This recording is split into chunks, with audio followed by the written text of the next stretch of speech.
Welcome, everyone, to the World Center of Racing. 17 races down by the end of tonight to determine the playoff grid for the HTL Cup Series. And that grid gets set here tonight. Welcome, everyone, to the Coulters Cards 400 of the HTL Cup Series, race 17 of 25.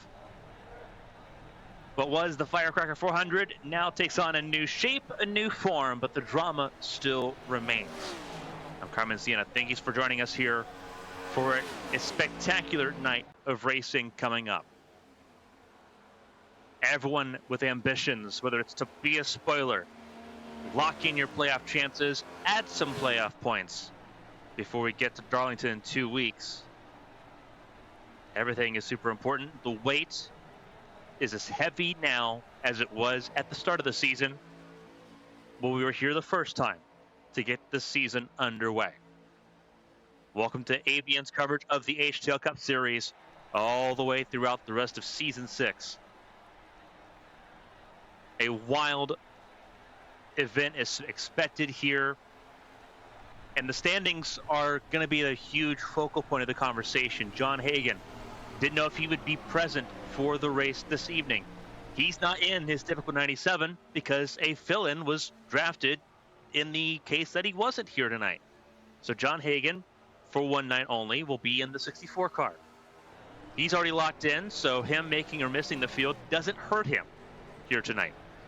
Neither does it hurt Mark Keisenweather, Josh Susie, Caitlin Height, Eli Sasek, Chad Swatsworth, Josh Arnold, or David Smeal Jr. All the drivers marked in that cyan color. From 1st to 8th, they are locked in. They are safe. They cannot be bumped out of the playoff grid coming up in Darlington in 2 weeks. If you're in blue, things can get a little bit more sketchy. Kyle Taub, Josh Gaiman, Blake Henderson, Jeremy Braille, they are currently in the top 12. Top 12 determined based on points. That's the easiest way to do so. It makes it to where not winning isn't the end of the world. But they've got a lot to work for still, and a win does get you some bonus points for that first round of the playoffs when we kick things off in South Carolina in 2 weeks' time following the Memorial Day break. The huge conversation is going to shift here. Hunter Peach, Tucker Sawyer, Bailey Thompson, Lily Sharp, Dustin Hall, Dean Clavitt. Those in yellow are in the wild card spots.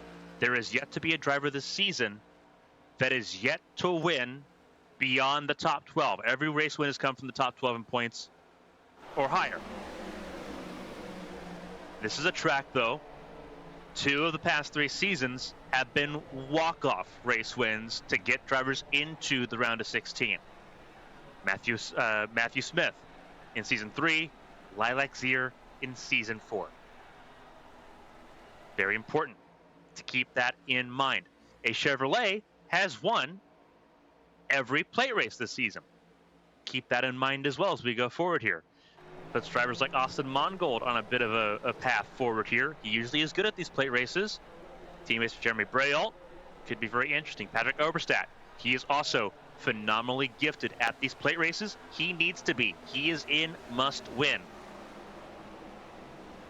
So only one of the 4 spots on your screen, 13th through 16th, only one of them can be taken by a race winner if they're outside the top 16 in points. How that's going to look, though, will shift throughout the night with stage points coming in and obviously the race results at the end of the race. So things could very well shift dramatically here tonight.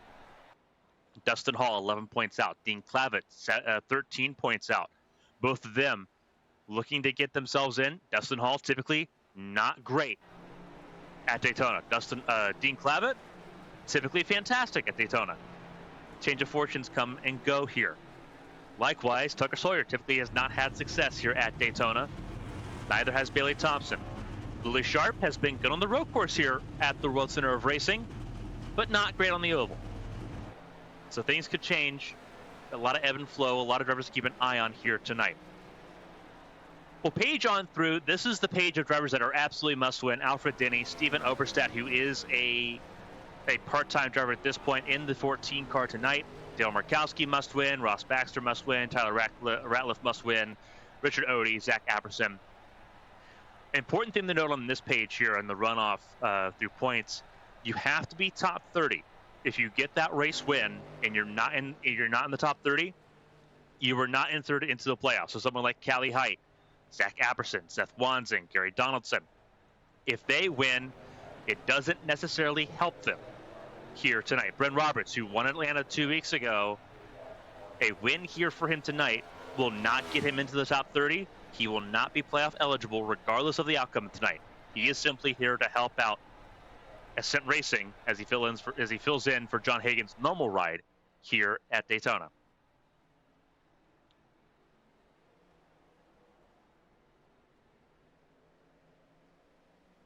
So practice underway here in Daytona, and it is currently the Lady Liberty Motorsports, the Gibney Racing Division cars that are atop of the board. 31, 81 in the 3, Davis Beal Jr., Josh Susie, Caitlin Height. They are again locked into the playoffs. They're looking for extra playoff points. David Smith Jr. looking for his first career HTL Cup Series win. He's been close on a couple of occasions, but close only counts in horseshoes and hand grenades. And he's got a lot of work to do here tonight.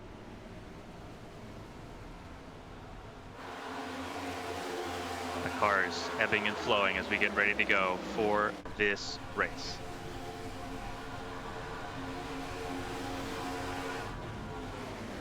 I see some cars rolling back and forth here throughout the racetrack. We do want to give a shout out here to Team Conti.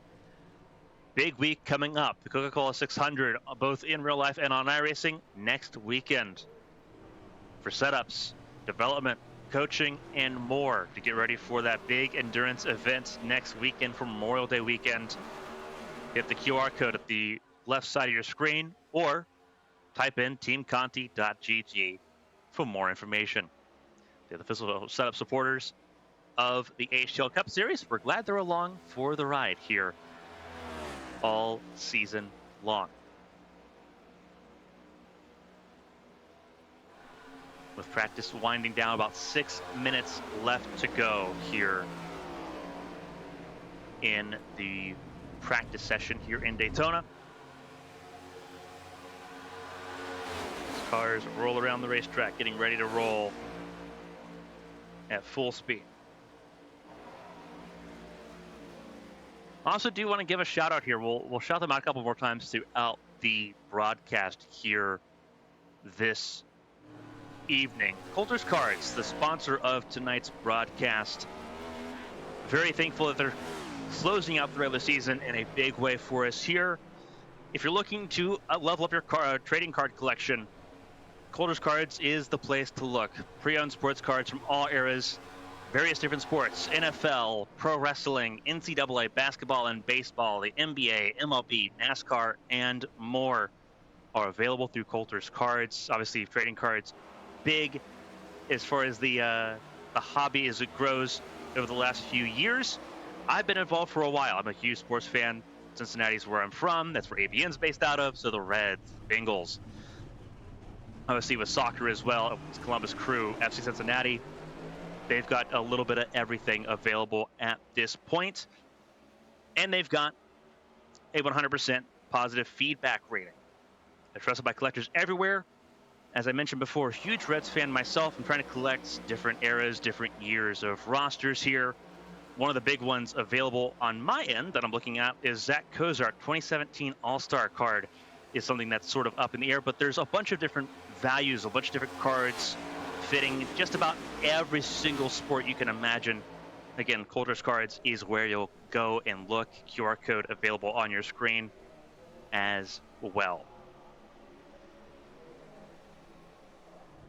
And that'll get us ready for the race here tonight. Again, we'll shout out Coulters Cards throughout the broadcast, while Team Conti, the setup supporter for the HTL Cup Series as well, showing up in a huge way. That being said, we will step aside for our first break and get ready for qualifying here in Daytona. So don't go anywhere, because coverage of the Coulters Cards 400 continues after this.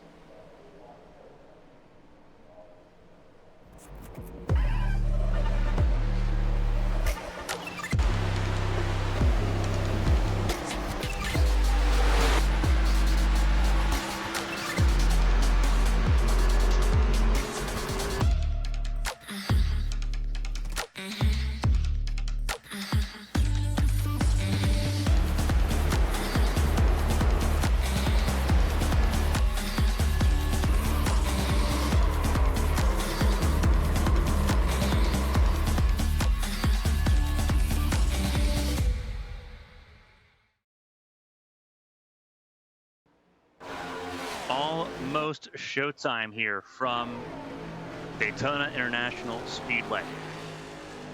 We welcome everyone to the Coulters car. It's 400 from Daytona, race 17 of the HTL Cup Series.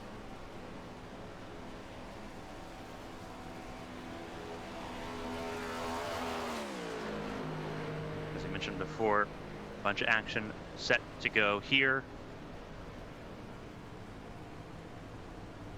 If our overlay would love to pop up here. There we go. Davis Milk Jr., Josh Susie, Caitlin Height, top of the board here. All of them on pit lane, though. Fastest on the racetrack is Shad Slotsworth as we get ready to go here in Daytona. Throwback night here for HTL. A lot of themes going on here throughout the broadcast. We'll have to try to juggle along as we get here. Slotsworth in the number 18. Throwback to the Bobby Labonte car in the 1990s. On his way to his championship run. Slotsworth, one of those locked into the playoffs at this point. Traditionally has not done well at Daytona. That's changed a little bit on the plate races here this year. Looking for some extra points to go into the playoffs with. Some momentum will go a long way. Bailey Thompson, also a throwback to the old Group C Mazda 787B. This is not the Le Mans winning car. This was the sister car for the Mazda 787B that won Le Mans. This car also finding success in a very wild era of sports car racing, replicated onto the Gen 7 Cup car that has also been to Le Mans in an upgraded form just a couple years ago. Another throwback on the way here. Martin Truex Jr. throwback, back when he was the number 1 car in the late stages of the Dale Earnhardt Incorporated saga. Still looking for his first career win. 36 starts, only 1 top 10 in the HTL Cup Series on top of a win in the HTL National Series last year.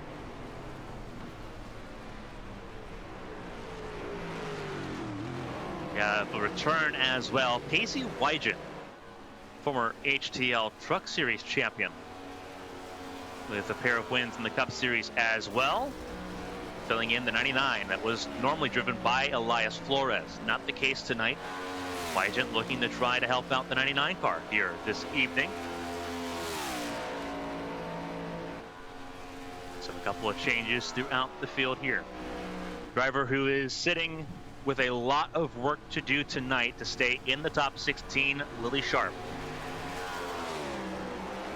As time expires, going it into the tire barrier there on the inside before turn 1. Peltier Sharp 16th with a bunch of drivers trying to jump ahead of her in the points here tonight. We'll see how that all plays out. Cars getting on track and getting ready to roll here at Daytona. Let's start with Dale Markowski. Dale Markowski, part-time effort for the 83 car driver for Carolina Beagle Racing. In the top 30 in points, so a win tonight would help him out significantly. Some of his best results on ABN have come from plate races. And Markowski not happy with how he exited pit lane there, so he's going to reset and try that again. Someone who is happy with how they left pit lane, Dean Clavitt. 60 starts, 1 pole, 1 win. That 1 win in the HTL Cup Series came right here at Daytona. Feels like eons ago for Clavitt, though. His record, though, otherwise pretty good. 13 top 5s, 33 top 10s. Over 50% ratio on the top 10 finishes for Clavitt. Makes him a perennial threat, not just here at the plate tracks, but everywhere else, too. Saw that at Michigan 2 weeks ago. And at Indianapolis last week. Clavitt on his run. They only get 1 lap to go here. And that's important. Only 1 lap to qualify. Stages, pretty straightforward. Lap 25, lap 50. There will be cautions tonight for the stage breaks, as it is for all the plate races. After tonight, we only have 1 more plate race left to go, and that is at Talladega.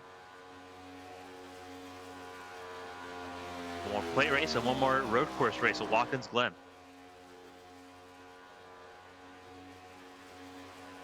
As Clavitt comes across the line, goes provisional pole, 50.08 seconds. Callie Height going to look for a result as well. Bringing up Black and Peak. Paula's Choice 88 machine using the old Hendrick 88 font. I said black and pink. It's not so much pink as it is teal.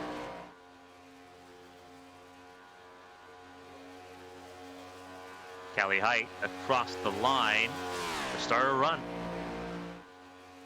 Kevin Gibney Jr. across the line about to start his run as well.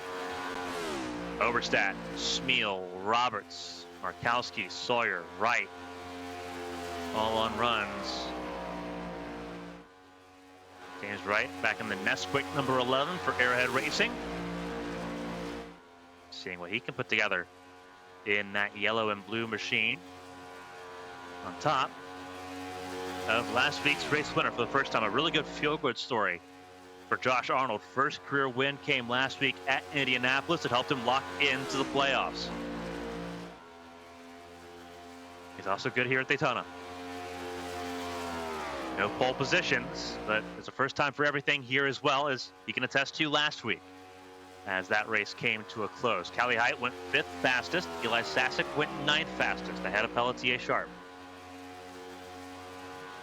Caitlin Height, not a great result for Caitlin Height on the qualifying times, only 16th on the leaderboard.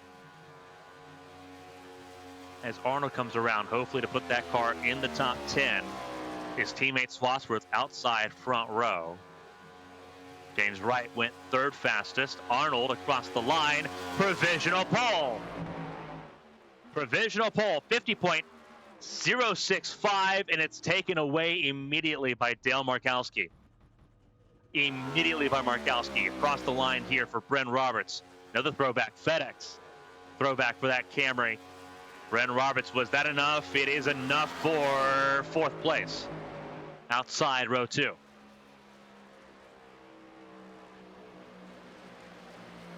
Austin Mongold, another throwback to the Busch Series years of Kevin Harvick. AC Delco, 29. Driven by both Dale Earnhardt Jr. and by Kevin Harvick. Ever so poignant at Daytona when you see a throwback of this regard. Same with the 2 car that Josh Arnold's running, that Wrangler throwback for Dale Earnhardt Sr. Austin Mongold, 1-time pole sitter, won that pole at Charlotte earlier this season. He has been on a roll in qualifying.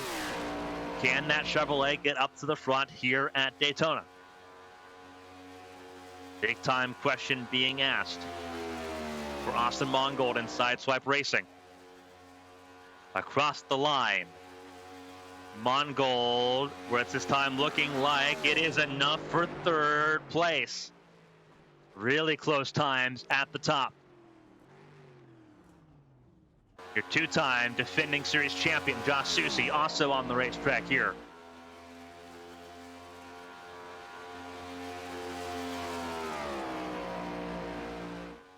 Winner 2 weeks ago at Michigan.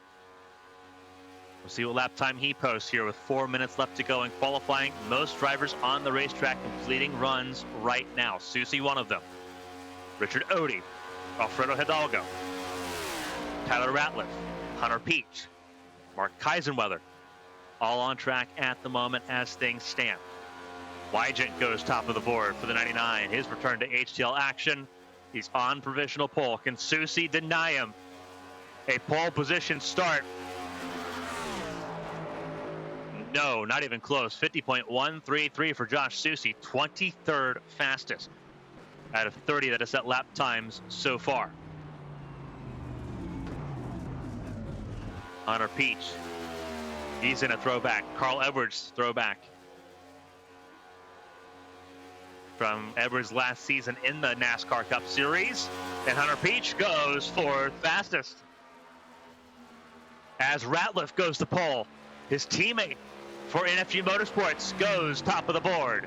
So Ratliff over Wygant by the thinnest of margins. Ratliff a 50.036, 50.041 for Pacey Wygant as Mark Kaisenweather crosses the line, and that number 12 as well to go 21st fastest here. Hunter Whitlock. And that tied number 47. You can call this a throwback too to the years of Ricky Craven. And the 47 also a throwback to Ricky Stenhouse Jr.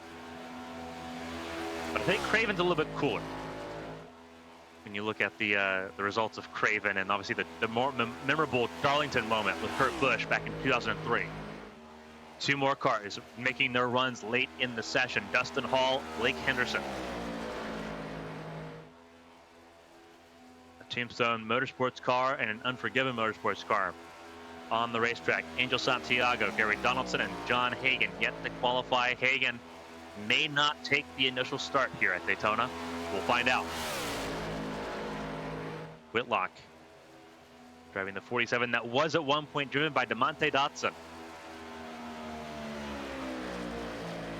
Before scheduling conflicts took Dotson out of commission. Whitlock across the line, not a fast time at all, 32nd. He's going to be one of the slower cars here out of 34 that have set lap times at the moment. Here's another throwback. Blake Henderson in the 25.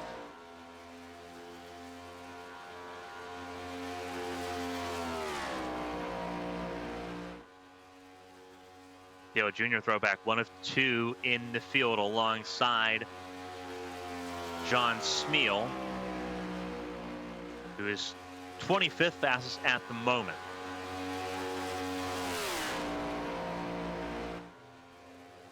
Henderson looking for his third career pole to match his 3 career wins so far.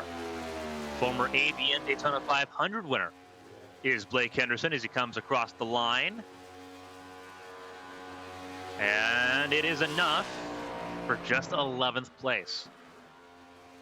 And here comes John Hagan in the 64. A little bit of a throwback to his time with Jacob Shangle Racing.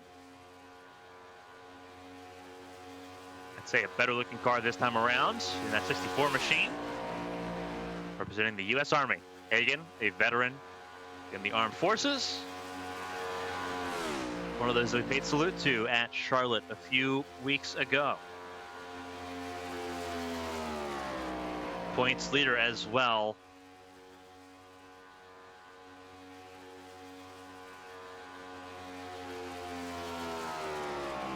Set to do battle here. Where will Hagan place in qualifying is the question. He will not set a time. He will not set a time at all. So he will start near the back of this 39 car field, 37th of the bunch. And warm-up will now be underway here at Daytona. Driver's last chance to practice pit entries. There is a chance for green flag pit stops here tonight. Now a chance for us to go over some notes before we get into the race here this weekend. Daytona International Speedway, 2.5 miles, 31 degrees of banking in all 4 corners, turns 1, 2, 3, and 4.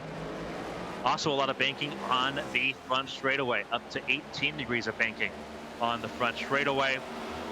A lot of different winners of this race throughout the seasons here. Mark Collins winning back in season 1, John Gutekunst in season 2, Matt Smith, Lilac Zier, those two getting their way into the playoffs by winning this race. Josh Gaiman winning last season, having already been in the playoffs, adding some extra bonus points to him last season.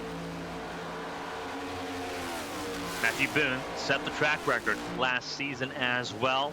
He's got a couple of these track records, but he has no wins here to show for it. Pit speed, 60 miles an hour, the same as it was at Indianapolis a week ago. Fuel mileage can safely go through each stage without needing to save fuel. How that impacts the first two stages will remain to be seen. Typically, one stage is pretty chaotic, one stage is pretty calm. Trends say that stage one's usually the calmer of the two stages in this race. Stage two is when things kind of get a little bit more hectic. In stage three, with that required pit stop, things can go either direction.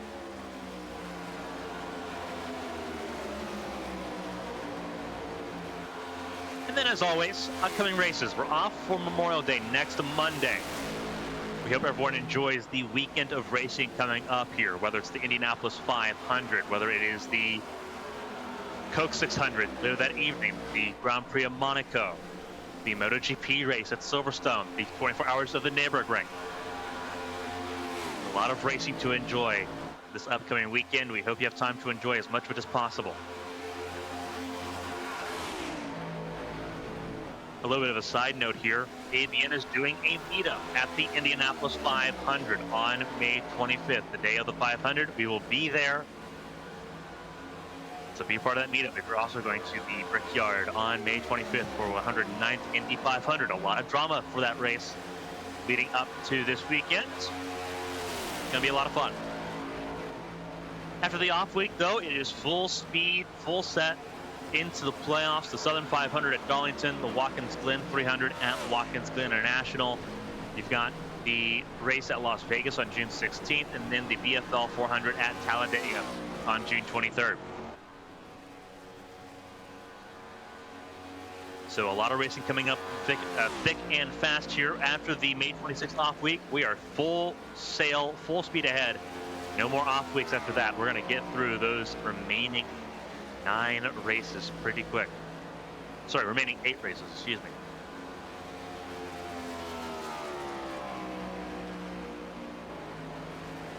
We also want to shout out Team Contis and Performance here. They've been the QR code at the top of the screen for qualifying and for part of this warm-up here. Better QR codes at the bottom left of your screen. With that Coke 600 next weekend, it's also going to be taking place on iRacing as part of the NASCAR iRacing Series. 400 laps, full-length events next weekend. If you're taking part of it Friday, Saturday, or Sunday, hit that QR code for setups, development, and more. Official setup provider of the HTL Cup Series, Team Contis and Performance. One of the best in the iRacing sphere.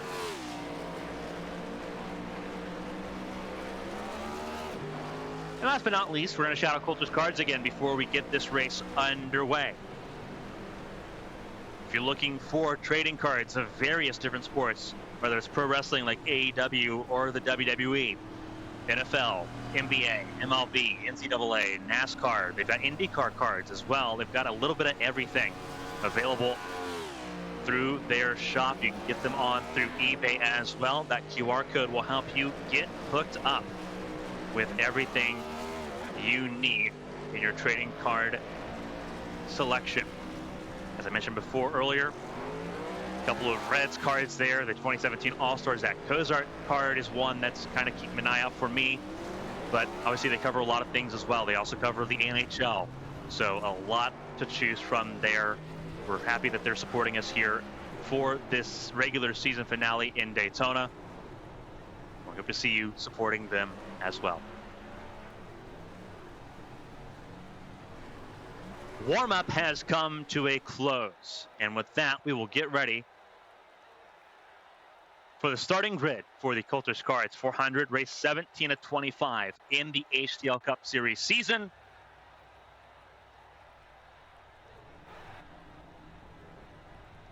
As everyone gets ready to go, let's get this party started.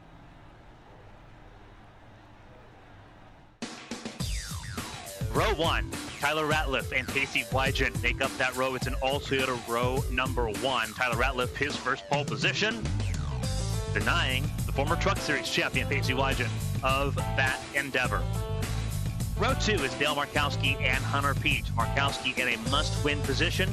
Hunter Peach a lot more comfortable. Still looking for a race win, though, to secure his future and add some playoff points in the process there from row 2. He's in 4th. Row number 3 is Dustin Hall perennial championship contender on the outside of the top 16 looking in. Needs a great race. He starts 5th alongside Jonathan Adams. Row 4, Josh Arnold alongside Austin Mongold. Josh Arnold, your winner for the first time in HTL last week at the Indianapolis Motor Speedway. Let's see if he can go back-to-back here tonight.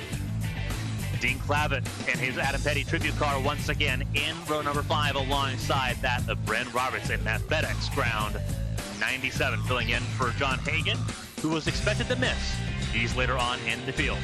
Blake Henderson on the inside of row 6 alongside KJ Gibney in that Nuka-Cola scheme, promoting Fallout Season 2, coming out later on this year in December on Amazon Prime.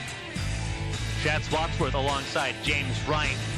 Chad Spotsworth locked into the playoffs. James Wright, uncharted car for Arrowhead Racing in that Nesquik number 11. Jeremy Braille, throwback, the DuPont Chevrolet, number 74. He is expected to move to the front quickly. A 3-time winner of this race in ARC's competition has yet to do so in HTL. He's alongside Callie Hyde in row number 8. Patrick Overstat and Stephen Overstat, brothers, on row 9. They have both terrorized the plate tracks in the best of ways in the 8 ARC series, both in high octane and in A-square competition. Looking to do so tonight. They've got close proximity to each other here at Daytona to kick this race off. David Spoon Jr., Zach Apperson, they're in row 10. They make up your top 20 for this race.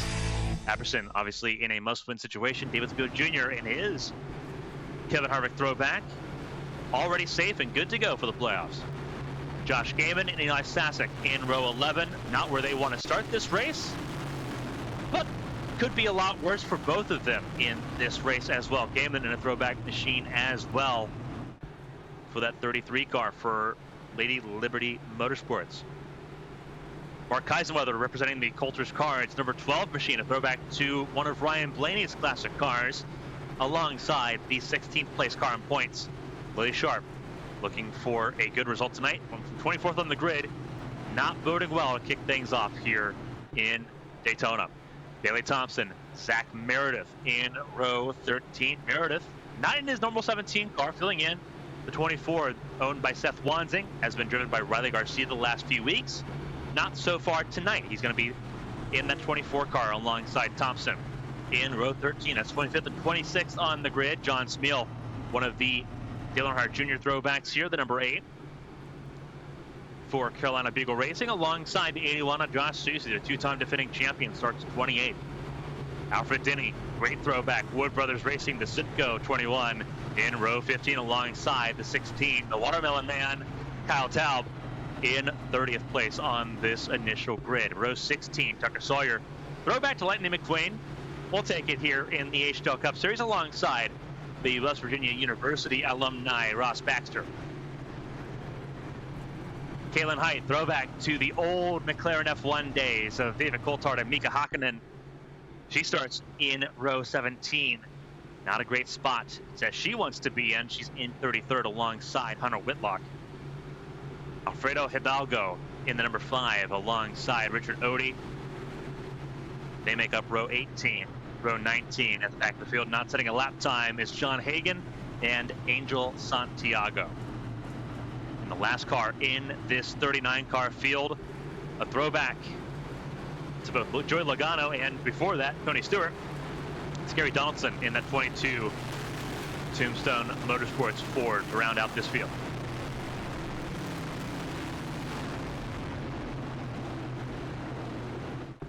$39 cars, huge field here at Daytona. Once again, everyone wants to be a part of the World Center of Racing. We're glad you're with us here on ABN to cover every lap of action here for the Coulters Cards 400. It is Ratliff and Wygent, front of the field. Toyota's front row lockout as the pace car rolls down pit lane. The green flag flies, and we're underway at the World Center of Racing.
Lap 1 in the books here at Daytona already. It is Wygant that leads the lane with Peach in tow. Rolling into turn 3 as they roll through on lap 2. James Wright a little bit squirrely on that outside lane, checking up that outside lane. Kelly Height, Blake Henderson, Shad Spotsworth, Jimmy Braille all behind him, got checked up there as he checked up behind the 62 of KJ Gibney.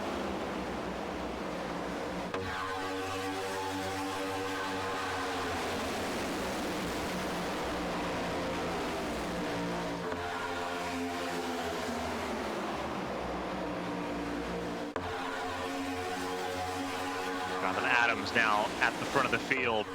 A few cars straggling a little bit further behind. Gaiman, Denny, Santiago, and Odie.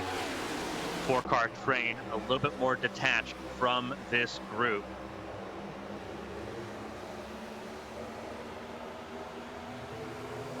We've opened up the race pretty strongly here at Daytona to get things started. It's the top lane there. That's 54 of Ratliff. Did not get the lead at the line. It was Jonathan Adams' lap there. On lap 3, lap 4 though. Must be said, Toyota's dominating the front of the field early in this race. Let's see if that can change here. You have the Chevrolet of Dale Markowski, the 83, second in line on the bottom. It is Justin Hall, third in line on the bottom as well, the number 1 Team Conti Ford Mustang. It is 3 Toyotas before you get to Austin Mongold. 4th in line on the outside lane. 4th in line on the inside lane is Josh Arnold. Bunch of Toyotas in the top 10, 7 in the top 10 as things sit. Jonathan Adams again leads that lap. Beat Ratliff at the line, but Wygant really trying to break away, and he's going to get to the inside lane. Ascent Racing teammates go nose to tail on the inside lane, and Ratliff will try again, this time with his teammate behind him, up Hunter Peach. And now Wygant going to try to play both lanes. Goes to the outside lane, and it will be Jonathan Adams that goes to the front once again. 3 wide, further behind the running order here. You look at where Steven Oberstadt's located he's just behind this throughout situation. That has Kyle Taub in it, I believe. Yeah, it is indeed Kyle Taub. Taub with the 24, Zach Meredith trying to move forward, trying to get around Bailey Thompson. 3 wide further forward as well. Blake Henderson outside 3 wide. It is Swatsworth in the middle, following John Hagan.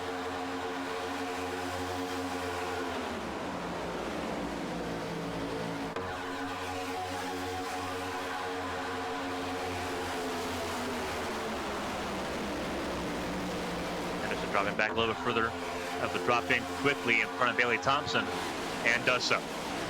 But Henderson down to 26th from 11th on the grid. Not how you want to start off the race here, but especially for Henderson, who's at the very tail end of the top 12. The last of those locked in based on points. He can easily drop out of that and be put into the wildfire. As Tucker Sawyer had to lift out a little bit. Got a really bad bump from Hidalgo. Up at the front, still the Ascent teammates lead the way.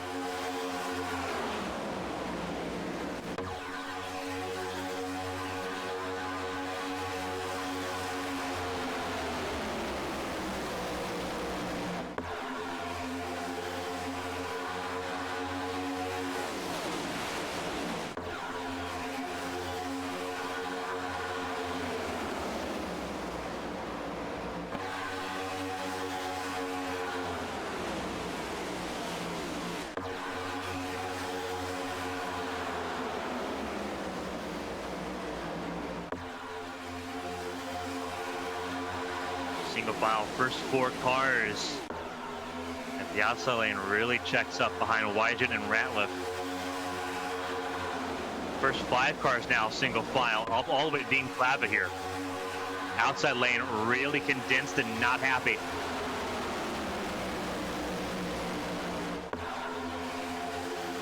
Ratliff now being passed by Pelletier Sharp.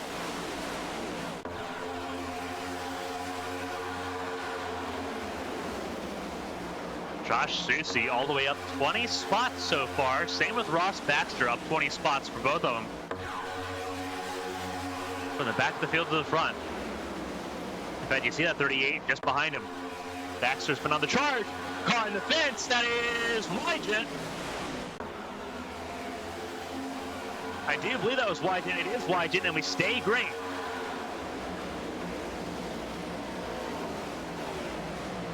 That was wild.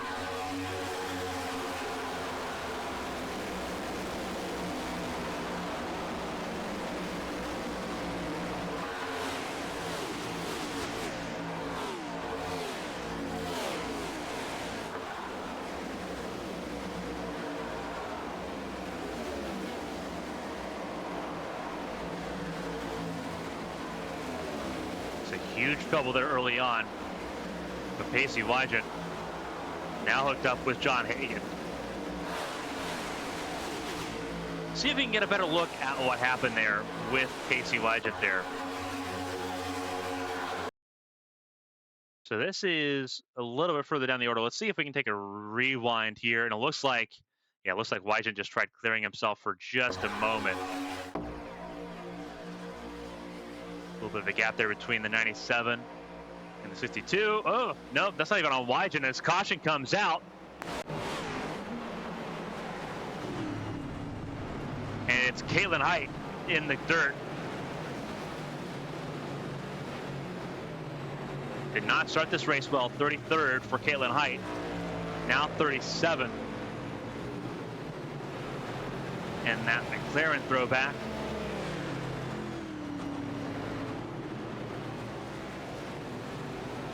Like Bailey Thompson also had issues on this yellow flag. Let's go back and take a look. This is Caitlin Height already in the sand. Or in the dirt, excuse me.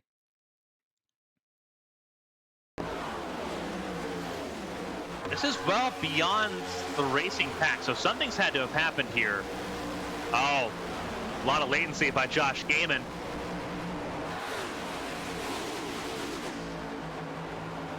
Bailey Thompson in a lot of trouble. I believe there's Richard Bodie who spun around as well. Someone else got a huge piece that I'm trying to see who that was that clipped Thompson. Down the racetrack.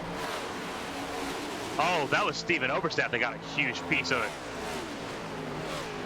Yeah, and that's a legitimate piece of damage there for the 14 of Oberstadt. Everyone's got a fast repair.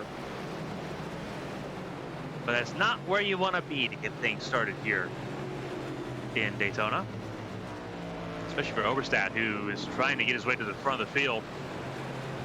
Now has to be extra careful. So a lot of latency. Drawing our first caution of the day. Caitlin Height on pit lane. Will be one of several to jump down pit lane. It'll be Jonathan Adams that leads the way here in Daytona. Ahead of Dale Markowski, Dustin Hall, and Josh Arnold.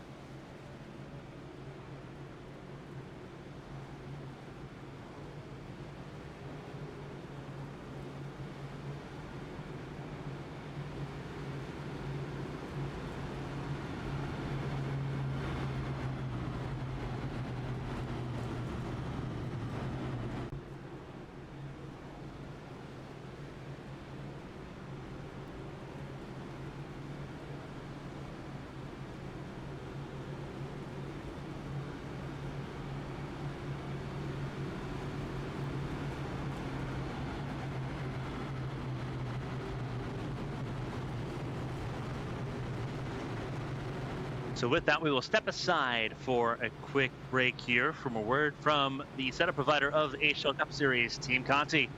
As we get ready to go back racing for the first time. First restart coming up here, stage break on lap 25.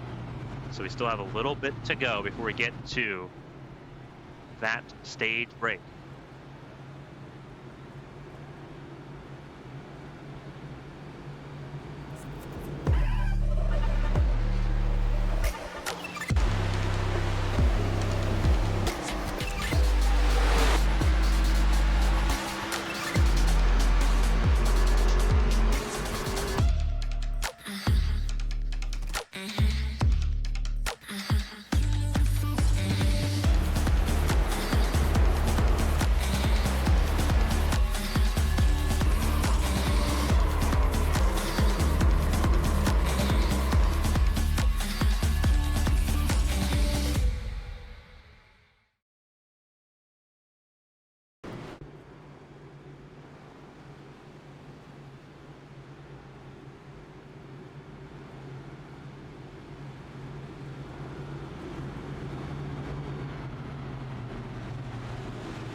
Had a bit of an audio issue there. Of course, you all couldn't hear me go through the points as we were going through all of that. That's unfortunate. But we illustrated the picture there of how important these points are. Dustin Hall currently well out of the conversation for the playoffs, being out of this race at the moment, while Willie Sharp doing an amazing job at the moment. Restarted this race top 5, trying to stay that way.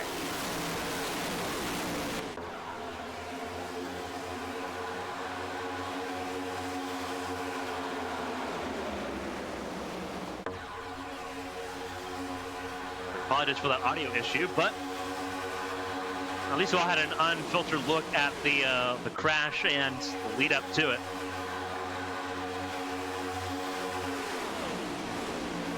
As we get ready to go full speed to the end of the stage, perhaps without another caution. I think that's the hope for some of these drivers. Arnold in the wall, and Commentator's curse full time on display. Caution out for the 3rd time. Arnold got turned into the wall. Sharp got ping-ponged off of. And we're going to have to rack him up and try again. Really bad bumps.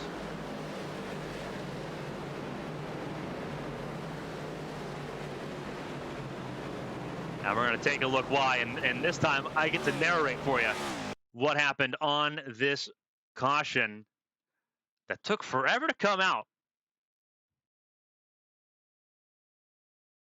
Here's from the Goodyear blimp.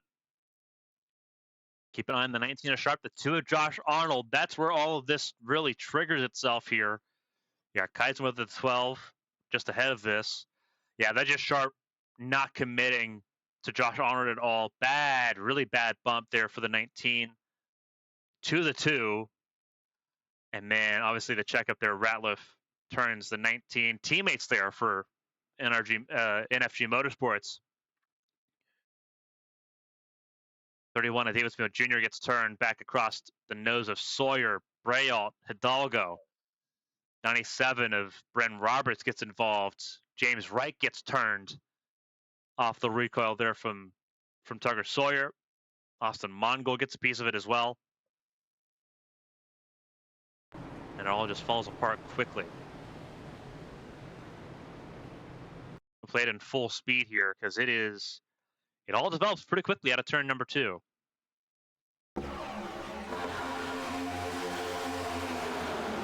Just a series of bad bumps here. Turns Arnold into the wall, and then the worst of it comes forward in a nasty way.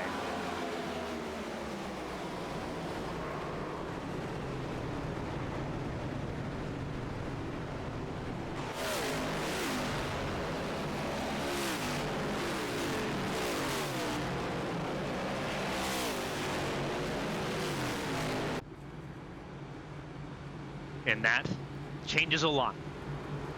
It changes a lot here at Daytona in stage number 1. Already seeing a lot of cars using up those fast repairs. It's going to make the rest of this race very tedious for them as they try to protect those cars in this regular season finale. Remember, for a lot of drivers, it is you must win to get into the playoffs.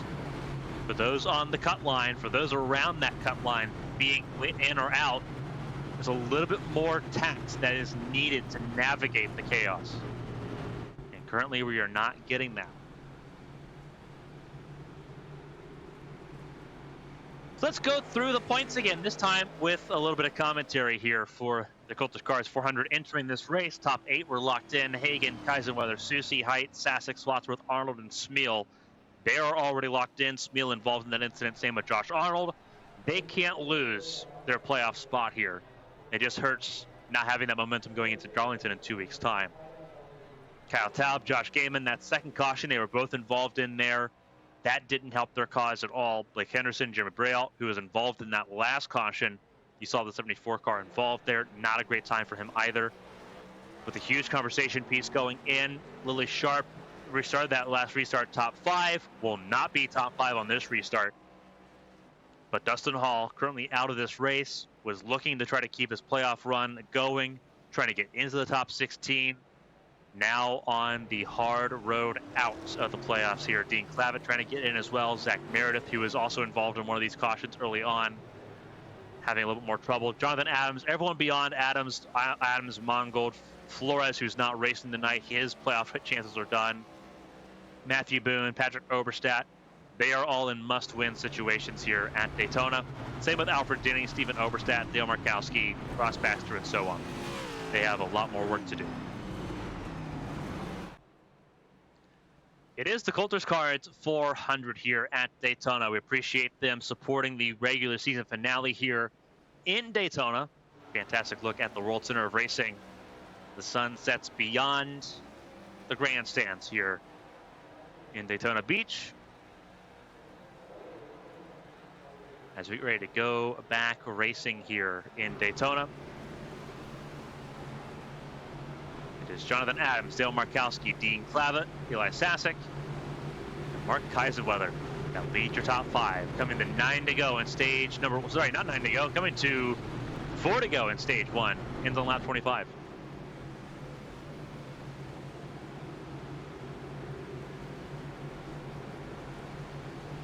As we mentioned before, off week for Memorial Day, and then the playoffs begin at Darlington on June 7th for the Southern 500. It's gonna be a lot of fun now. As I mentioned before, stage on lap 25. Everyone just trying to get to that point. If another caution comes out between now and lap 25, the stage ends on that lap instead. Stage 2, scheduled for lap 50.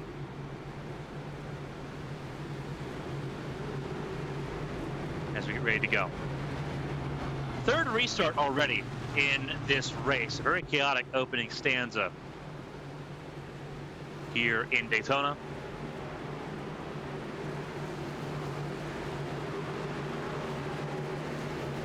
As we kick things off once more, James Wright 2 laps down, so even if Dustin Hall does come back, it's an even harder ask for the one car to get back on the lead lap. Green flag flies once again. It is Adams who has controlled most of the stage so far. Gets ahead of the 83 on Markowski, with Clavitt now up in 3rd. Kaiserweather in the top 5, up to 4th, around Sasek. In the outside lane, once again, proving troublesome. Doesn't matter who's leading it, whether it's been Josh Arbor and Lily Sharp or Eli Sasek and Ross Baxter. Been trouble all the way through. Down the back straightaway.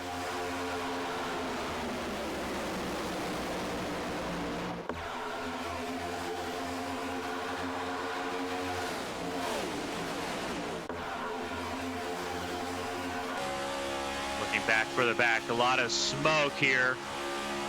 Are we going to see a caution? No yellow. They keep it green. Bring on board the 12 of Mark Kaiserweather, 23rd to 4th. Catching up to the tail end of Dean Clavitt, and goes 3 wide. Kaiserweather on a charge.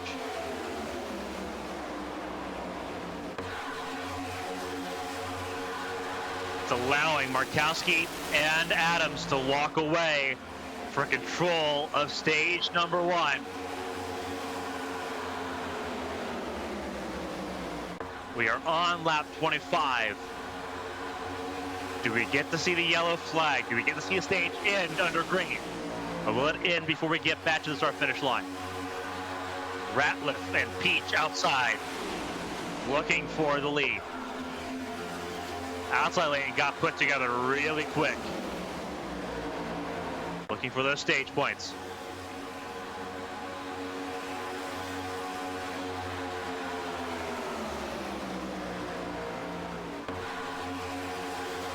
Rolling to the end of stage number 1. A little bit of scrolliness. Pelletier sharp gets turned by Gibney. Everyone scrambles. Caution comes out a little bit early for that caution, but Jonathan Adams will win the stage over Markowski, over Ratliff.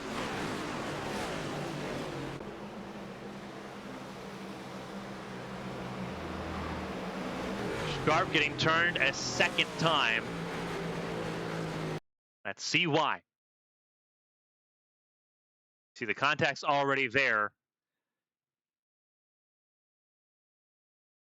See if we can use our Goodyear blimp camera to detect the reason why. Swatsworth, the 18, just behind Gibney. We'll see if he's got a factor in this too. Pushing the pusher can be an issue here at Daytona. Outside lane checks up a little bit behind Ratliff and Peach as Ratliff tries side draft in the inside lane. And it looks like that could be where this starts. Peach, Baxter, Mongold, and Sharp. After hitting Mongold checks up. Gibney just doesn't lift. Gets into Sharp once, gets into Sharp a second time. Lucky for Taub that wasn't an even worse issue for the 16. He's already had enough problems in this race. Off the quarter panel of Wygent. And into the fence, the 62 goes. The 19 still trying to save it. Henderson goes well to the inside lane, trying to avoid that one. And that'll be what ends the stage a little bit early, as everyone pedals to get back to the start-finish line. So caution out once again here for the fourth time. This one, the stage break. Some cars staying out. They've been on lap 20. They can get to lap 50 just fine. Arnold, Sawyer, Denny, Hagan, and Patrick Overstapp all stayed out, as did Callie Height. So your top 6 all staying out here as well.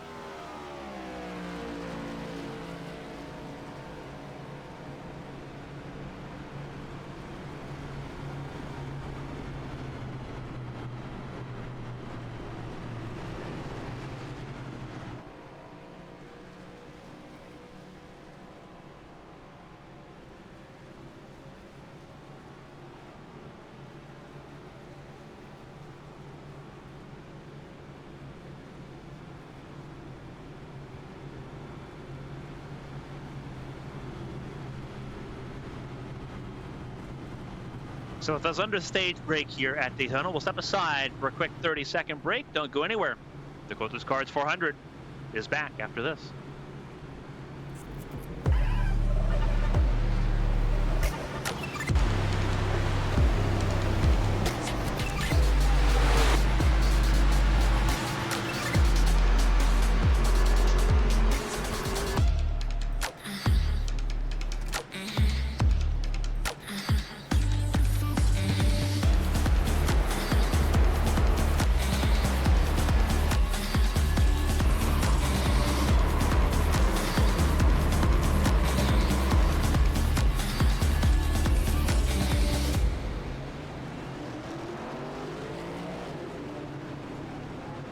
Welcome back, everyone, to the Coulters Cards 400 here at Daytona. Get ready to go back racing to the start stage number 2. Free pass went to James Wright in the number 11 car. Stephen Overstadt now out of this race after just 24 laps. Importantly, Dustin Hall back up and running here, but looking to just kind of play vulture with the remaining 70-odd laps of this race. The NASCAR iRacing Series season is well underway. The Coke 600, one of the crown jewels of the season, coming up next weekend, Friday through Sunday. Both open and in fixed. For the open setup runners that enjoy racing the full-length 400-lap event at Charlotte, use the QR code, their official setup provider of the HTL Cup Series.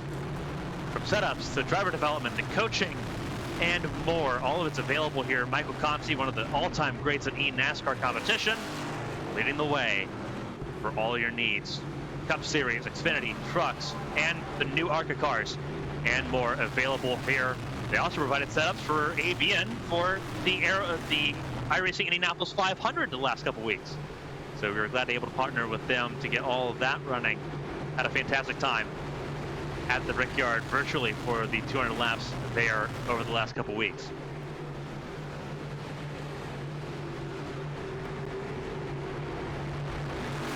is Josh Arnold, Parker Sawyer, your front of the field, row 1.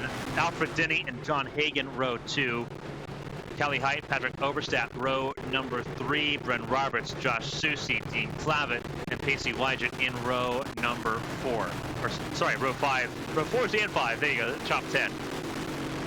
As we get ready to go back racing here at Daytona. Green flag flies, and it's the Toyota of Josh Arnold, your winner last week in Indianapolis, trying to get this race back underway. Stage 2 begins here. 22 laps until the stage. Everyone has the ability to make it on fuel. Whether or not we can make it under green is a completely different factor here as Sawyer goes around with support from John Hagan. Remember, Hagan in the 64, not in his normal 97 car. That's being driven right now by Bren Roberts. Hagan was not expected to be here at Daytona tonight. Ended up making it as a last-moment entry. Susie gets ahead of Arnold.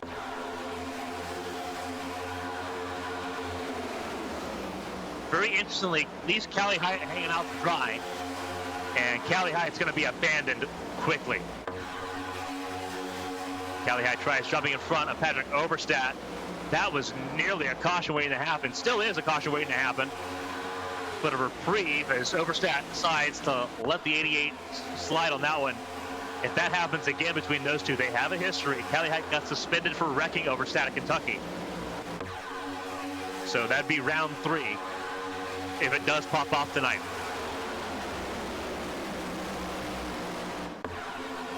The outside lane, though, completely dead on that restart.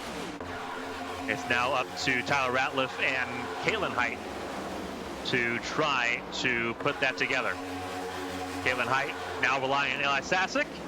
No love lost between those two either, and Sasek showing that, letting Caitlin fall further backwards here. And now Caitlin will have to rely on Zach Meredith. Stephen Oberstadt out of this race.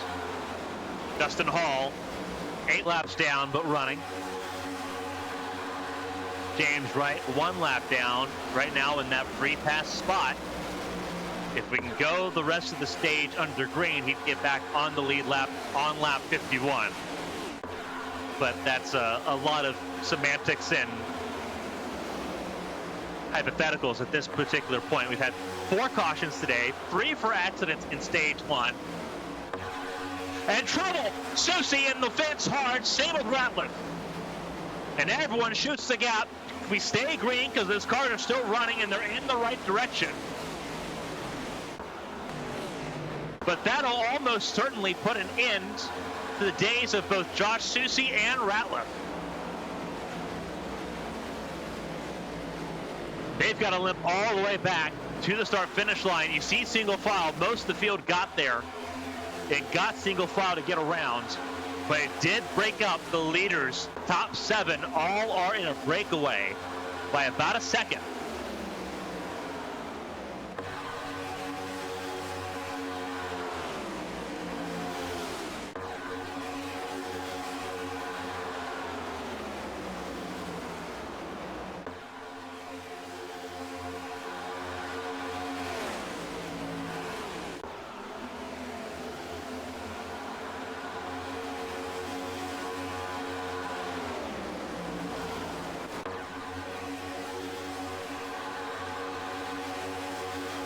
Sawyer, Hagan, and Wygent, your top 3 at the moment. Josh Arnold recovering from that wall hit in stage 1. He is in 4th. Tell you what, Caitlin Height survived that panic attack with her teammate Josh Susie. She is in the top 5, ahead of Zach Meredith and Alfred Denny. Cars going a lap down there, leaving pit lane. That is the 54 of Ratliff. And I believe Josh Susie's day is done. So we now have 2 retirements here. Josh Susie already locked into the playoffs. He can't be hurt by not finishing this race. So his race is done and dusted. James Wright now has some competition for that free pass spot. Number 11 right now, 36th.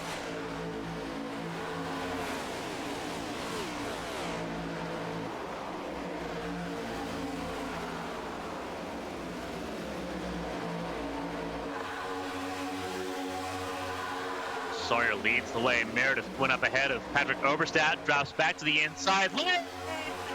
Wasn't clear from David Smeal Jr. and Smeal let him know quickly. Checked up that inside lane. Caitlin Height hoping for Patrick Oberstadt to help, and he does. 5 cars together on the outside lane, and they're all shooters on these plate tracks. Caitlin Height, your Daytona 500 winner earlier this season. Patrick Oberstadt, winner on all fronts in ARCs at Daytona. Austin Mongold for Team Sideswipe. Blake Henderson, ABN Daytona 500 winner. And then Dale Markowski. Callie Height also outside lane as well. So both heights, both tall and short, are on the inside or on the outside lane. Jonathan Adams, Chad Swatsworth, also outside lane, as is Mark Kaisenweather.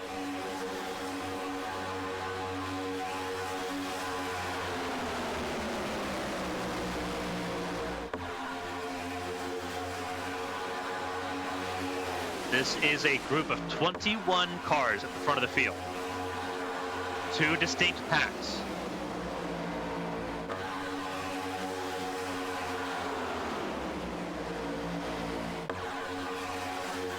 $14 to go in stage 2.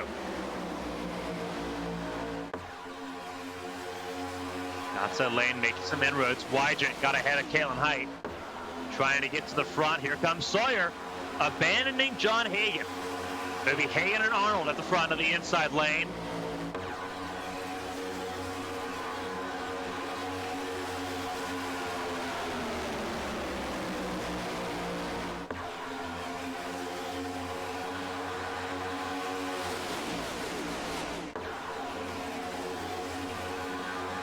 Everyone's swapping lanes there. Peach went to the outside lane. Adams went to the bottom. And Caitlin Height puts Wygent 3 wide, was not getting anywhere on that lead line, and moved Wygent out to the outside lane. And Wygent will slot in behind Henderson. Maybe, yes, no. Callie Height not letting Wygent get in front. So Wygent will slot in with Jonathan Adams at the back of the pack, as the 97 of Brent Roberts struggles to hold on to the draft.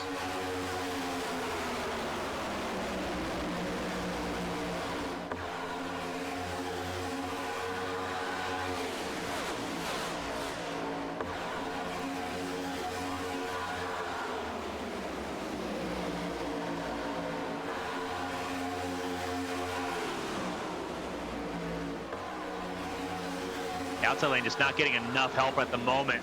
Too much fighting going on further down in this pack. It's not helping the situation, but it doesn't matter. Hagan goes up top to block Caitlin Height. Really no love lost between the 3 and the 64. Goes back several seasons.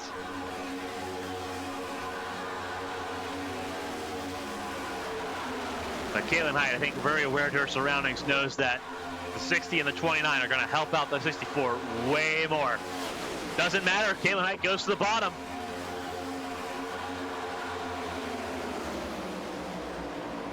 Using the draft from John Smeal.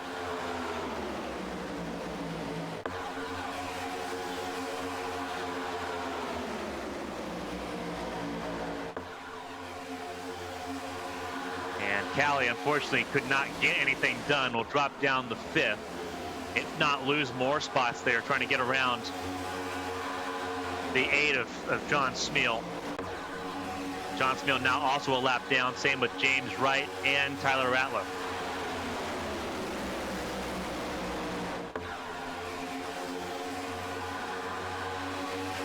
Justin Hall will gain another spot here. He'll get ahead of Josh Schusse, who retired from this race on lap 32.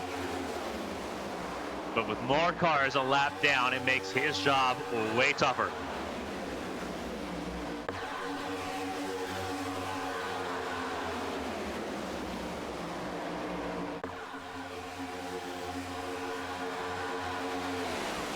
As I mentioned, there's two distinct packs going on right now. The lead pack's the biggest of the bunch. Here's the second pack, right now being led by Sharp and by Gibney. There's Whitlock, there's Hidalgo, there is the 16 of Taub also in this group. Donaldson, Apperson, and Thompson all in this group as well. But two distinct groups going on at the moment as they try to catch up to the race leaders. 3 seconds is the gap. Once you get within a second, you have the draft and you'll pull in. The question is on if they can get there. And right now the answer to that question is currently no. But it has been an ebb and flow. It's been between 2.5 and 3.5 seconds.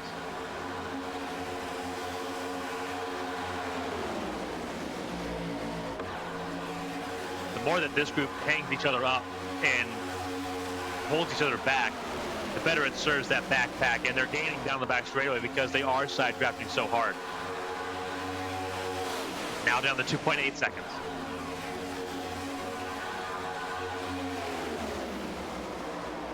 It likely will not matter. We're coming to 8 laps to go in the stage. You have to gain a lot of time per lap to try to catch up to this group. And that's just to get to the top 21. That's not to start passing the top 21. So I think that those 22nd on down are kind of content just sitting where they are. They're not going to get stage points. Just don't damage your cars and get into stage 3 just fine. The big concern is if this front group going for the stage points can keep it under green these next 7.5 laps. That is the huge question mark at this point. And so far, that question has been a resounding no in stage 1. Stage 2, we've gone green so far, but with 7 laps to go at the line, it is still anyone's guess.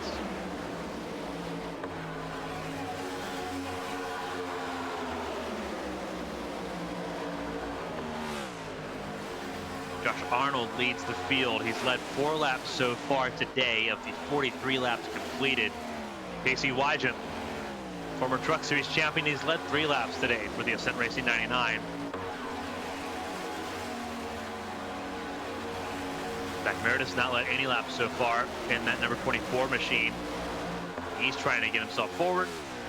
David Smeal Jr. also without a lap led. Same with Alfred Denny.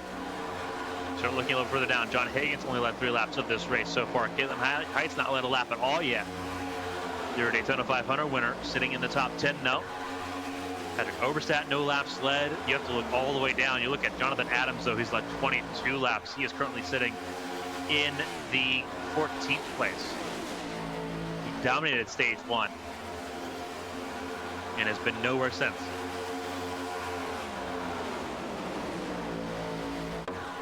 And trouble, car in the fence at Sasek. Huge trouble. Kaisenweather and Adams also involved. So 2 Ascent cars and the 12, the Militia Racing Club car of Kaisenweather, all involved.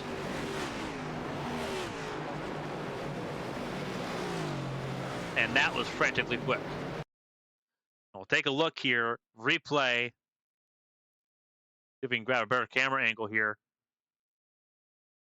This is from the Goodyear blimp, and this is teammate on teammate violence.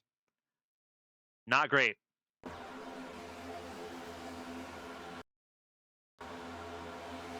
And you see just a bad bump from Jonathan Adams. Turns Sasek.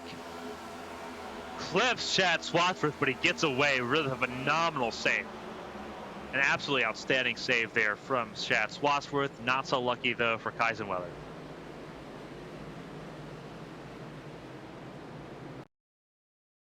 All right, on board with the number 12, Kaisenweather. His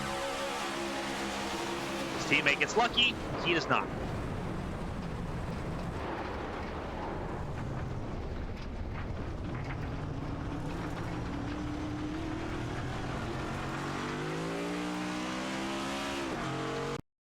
And finally, Ross Baxter, look at his onboard. He's going to go for a wild ride. Huge hit there for 38 off the bumper of the 12. Not what you wanted to see there.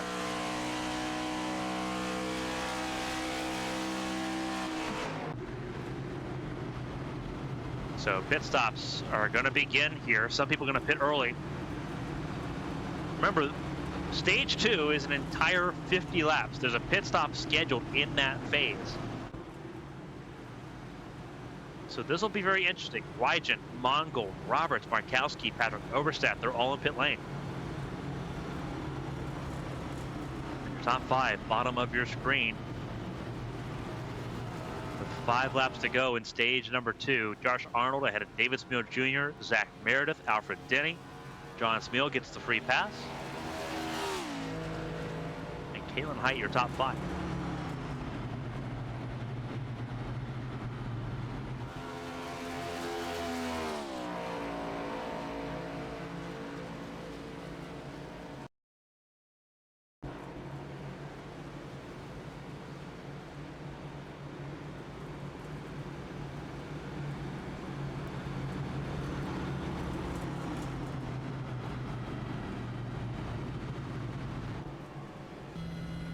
So look throughout the field here. Josh Arnold leads the way.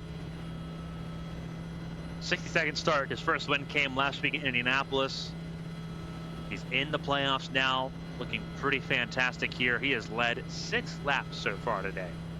So a great job for him at this point. Started this race in 7th place. He's done a fantastic job. David Smeal Jr. Second place for him, his 28th career start. He's got a pole position, but still looking for career win number 1. And you can see the top 5 and top 10 record, not great for Smeal. That being said, he's done enough to still get himself into the playoffs here. That is regardless of what happens here tonight.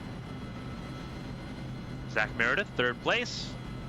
Former series champion, 2 wins to his record there in season 3. 72nd career start for the former champion. The Bills fan running the Bills helmet here in the cockpit, looking for win number 3. Alfred Denny's won just about everything but a points race here at Daytona. 113th career start. He would love to break that win-less streak. 35 top 10s, 11 top 5s, most of those here at Daytona and Talladega. He's just looking for a couple spots better. Caitlin Height, perennial championship contender, winningest driver in HTL Cup Series competition. 10 pole positions, 16 wins, 46 top 5s and 54 top 10s in 76 starts prior to tonight. This is career start 77. Are the lucky 7s going to help out the number 3 car here in Daytona?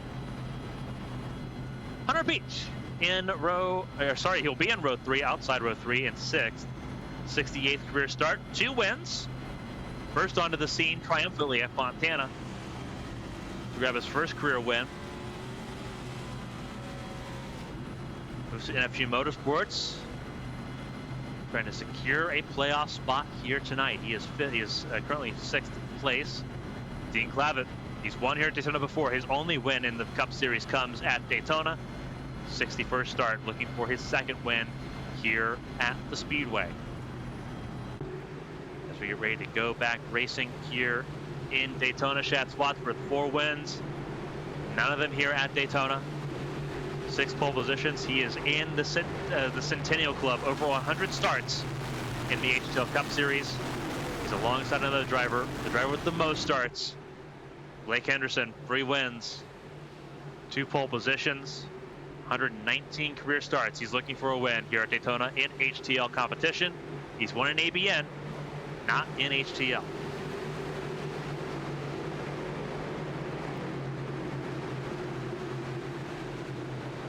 This is going to be a sprint into the stage. 2 laps to go in stage number 2, and the green flag flies.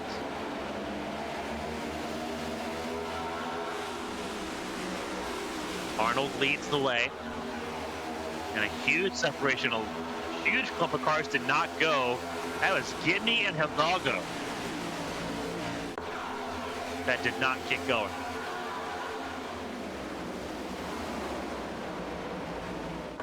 We'll see what they can do to get back up here. Coming to the end of stage 2, we got 2 laps to go. Coming to the white flag in stage 2.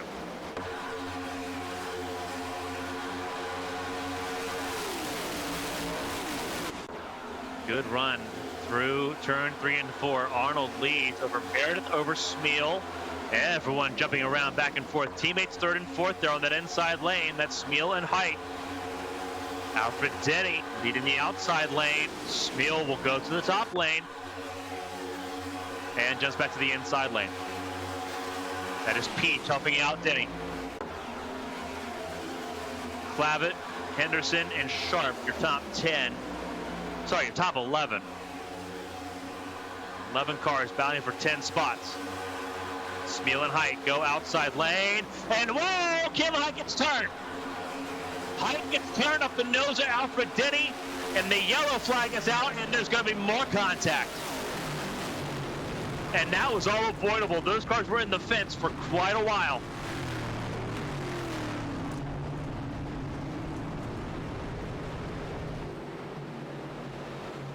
So what could have easily just been a 2-car accident became a lot more from a lack of attention.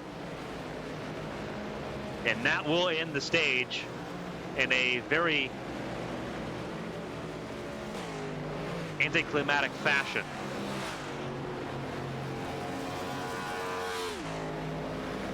So let's go back and take a look at what happened and how we got to the caution to end stage number 2, our 6th caution of the night.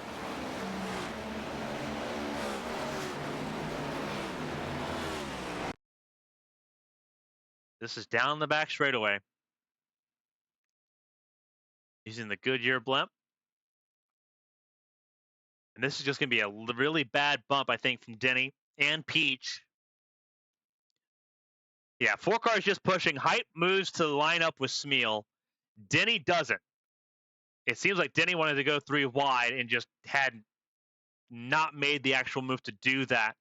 Peach pushes Denny, not realizing any better. And they both end up in the fence. And that's very reminiscent of 2001 Daytona. A lot of netcode contact there, too. Let's go back and look at that one, because that's a lot of netcode contact.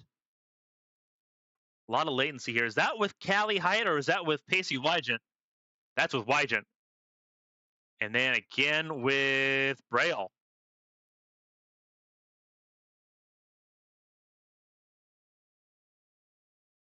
So a lot of netcode there.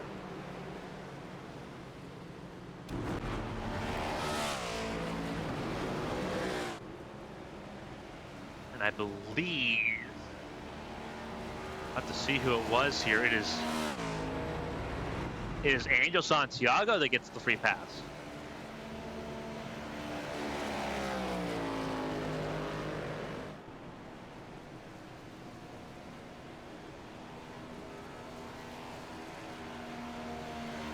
So with the stage 2 over, we're under the stage break here. Mark Kaisenweather leads the way for the number 12 Militia Racing Club, carrying the race sponsor Coulters cards. We'll set aside for a break here. Don't go anywhere, because more racing coming up here in Daytona right after this.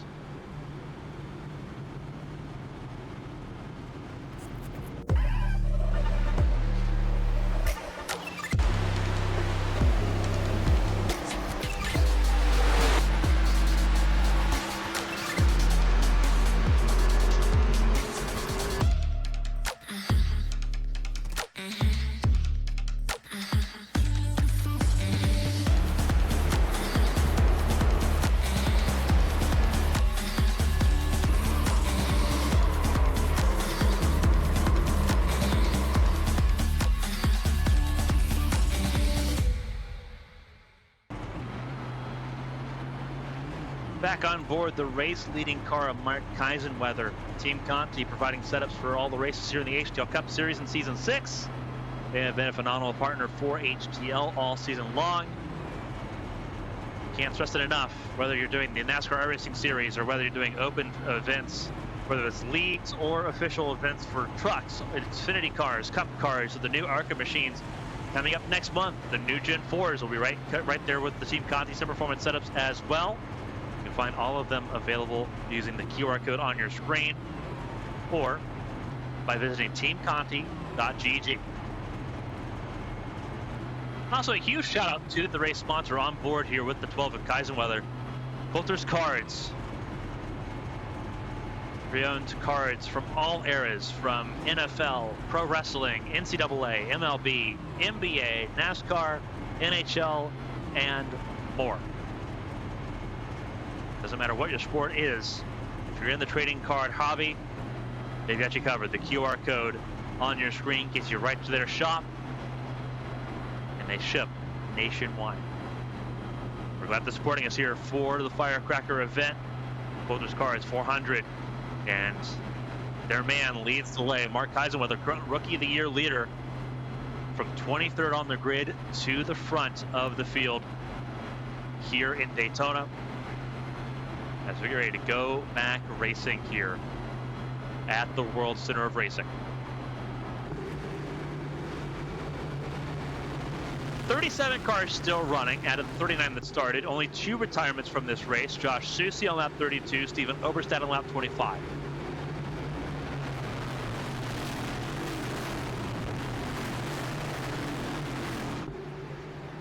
.37 cars still running, 34 on the lead lap. 2 cars a lap down. Dustin Hall, who was hoping to get into the playoffs, 8 laps down and struggling in 37. As we get ready to go back racing, it's very appropriate that we can do this. Let's go ahead and crank it up.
41 laps to go at the start-finish line here in Daytona. Single file, the first half a dozen cars or more, all the way down really to the top 10 as it ends with KJ Gibney. And then it's a little bit more pandemonium further back in the running order. We got Baxter, you got Pete. Everyone's sitting in line there. Remember, pit stop still required in this stage if it goes green all the way. We've not had a green flag pit stop yet, but that was by design. Stage 1 and Stage 2 ended on lap 25 and lap 50 respectively. But now, we're running to the finish here with 40 laps to go across start finish. For everyone jumping in late, welcome to the second half of the Coulters car. It's 400 here at Daytona. This is the regular season finale. And the cautions come out, and it's crashed further on back. Callie Height involved, Josh Gaiman involved. It looks like Angel Santiago got spared from that one. Trying to see who else was involved in that. That might have been James Wright. It was James Wright, the 11, who was trying to get to the free pass position. He will not get it. And I believe that is Josh Gaiman that has come to a stop. He is unable to move.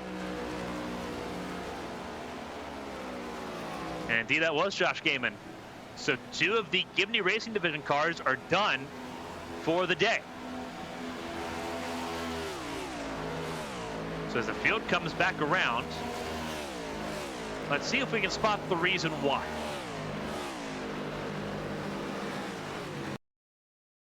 So this is further on down the running order. This is with James Wright and the 11.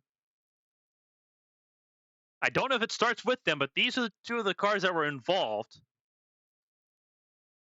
From the Goodyear blimp in AB in slow motion, and that is James Wright moving up across the nose of Callie Height, not being clear. Pretty identified how that goes. Hidalgo gets a huge piece of it. And then Josh Gaiman runs into his own teammate there on the recoil in the Alfred Denny. And what happens to the 33 car? Back in full speed. Looks like it just that impact with the driver's side.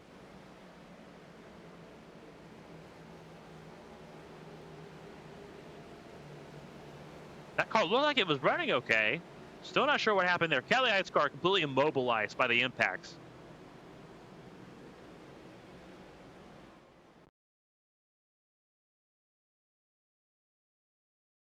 This is going to be from the spot the spotter cam up above the racetrack here. Can we zoom in on that? Yes, we can. Cool. This is going to be a perfect shot. Just to kind of show you the 11 of James Wright, the 88 of Callie Height. And you're going to see James Wright shuffle to the right-hand side, not being cleared by any circumstance. Just trying to clear himself, being a lap down. And what had already put him behind the 8 ball a couple of laps down, he worked to get one of those laps back. And unfortunately, that'll be pretty well day done for the 11 car as well. And you see the impact there with Josh Gaiman that damaged his car.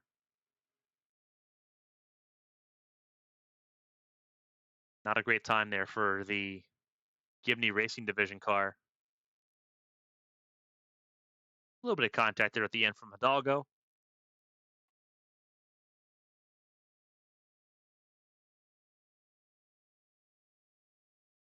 And that will at least put an end to Josh Gaiman's race, if not more, with the likes of James Wright and Callie Height now needing extensive repairs once again.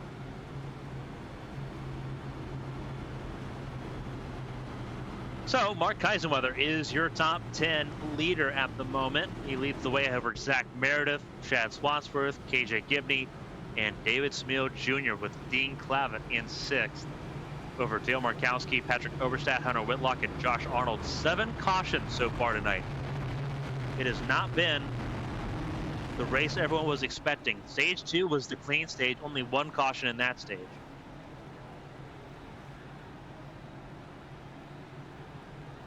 Importantly, though, this caution does not set up a sprint to the finish. Drivers still need a pit stop to get to the end of this race. Pit window, we'll pull it up on the left-hand side of your screen here. Pit window, pretty clear. 33 to 38 laps.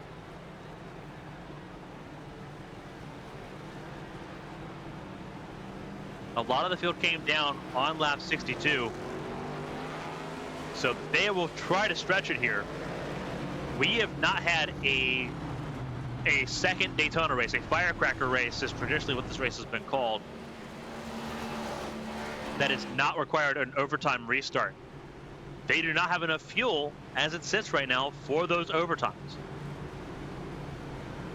So we'll see how that plays out in the remaining laps. We're on lap 64 of 100.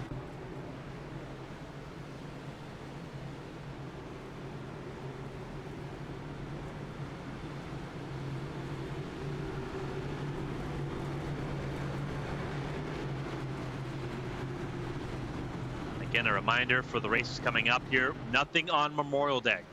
Enjoy your holiday.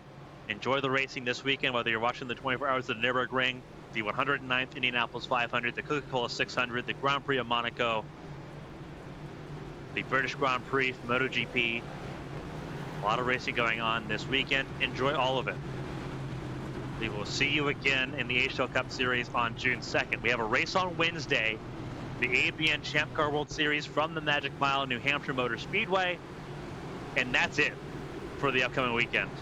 We're going to be off for an extended amount of time for the holiday, so enjoy it. We'll see you again next Wednesday after New Hampshire. May 28th will be in Detroit for Champ Car action again then. So ABN will see us into the holiday and we'll see us on the return.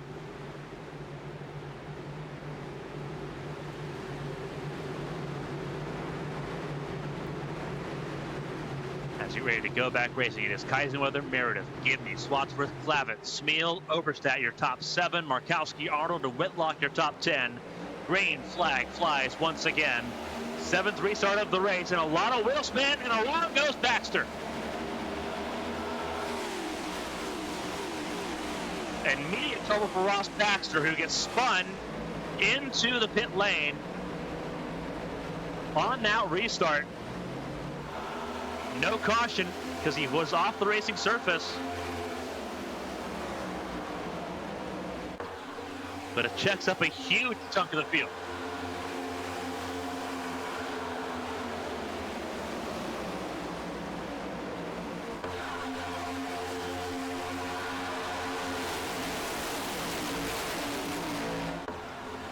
Patrick Oberstadt being put in the sucker hole, middle of the 3 wide with no support. Gets himself out of it with help from Dale Markowski, who gets him in line to try again. KJ Gibney, for the first time today, leads the lap at Daytona. First lap led for the 62. That's Nuka-Cola 62, promoting the Fallout Season 2 on Amazon Prime, coming in December. Season 1 was absolutely fantastic. Can't wait for Season 2. Neither can Gibney. He leads the way with support from Dean Clavitt.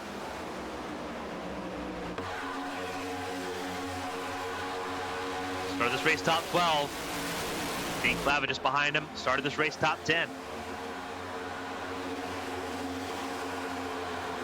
It is 5 cars, single file. Everyone else trying to give chase. Bailey Thompson getting passed by Davis Mills Jr. for 6th.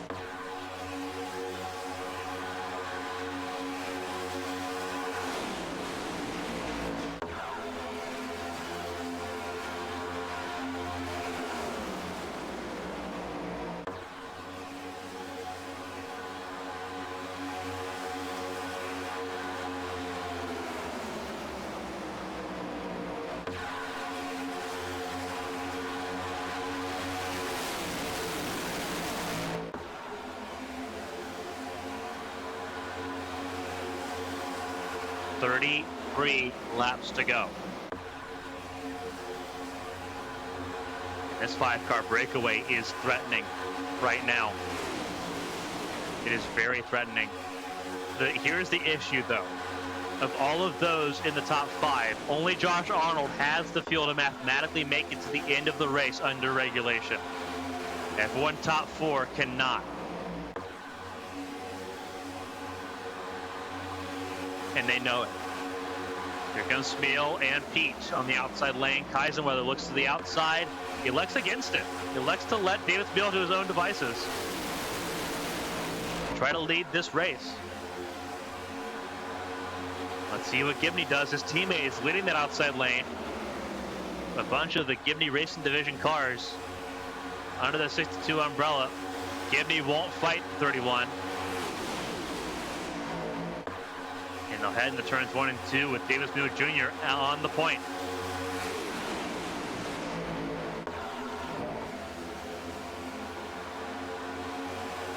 Out of turn 2.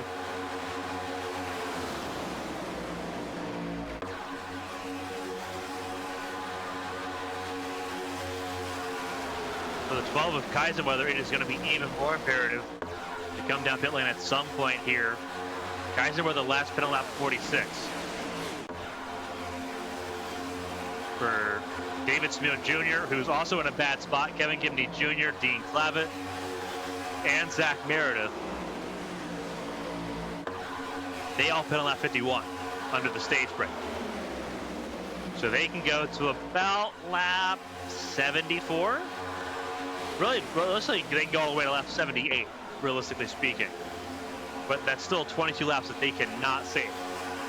For Kaisenweather, he's going to come down pit lane within the next 5 laps. He cannot make it to 78. Not under green. Huge move there by Bren Roberts. Winner from Atlanta. And Bren Roberts, as quickly as he cleared himself on Bren Roberts abandoned him. Sorry, not Bren Roberts. Hunter Peach abandoned him. Bren Roberts got abandoned by Hunter Peach there, and they will both leave the lanes. Ascent versus NFG Motorsport.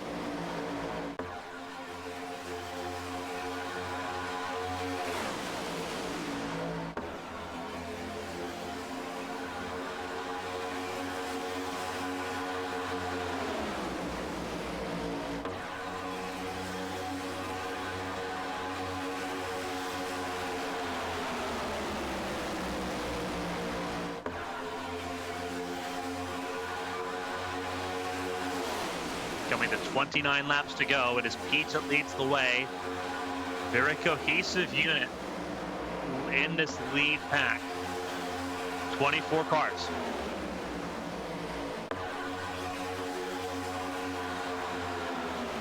Dustin Hall's getting one more spot over Josh Gaiman with his retirement. That moves Dustin Hall up to 36th.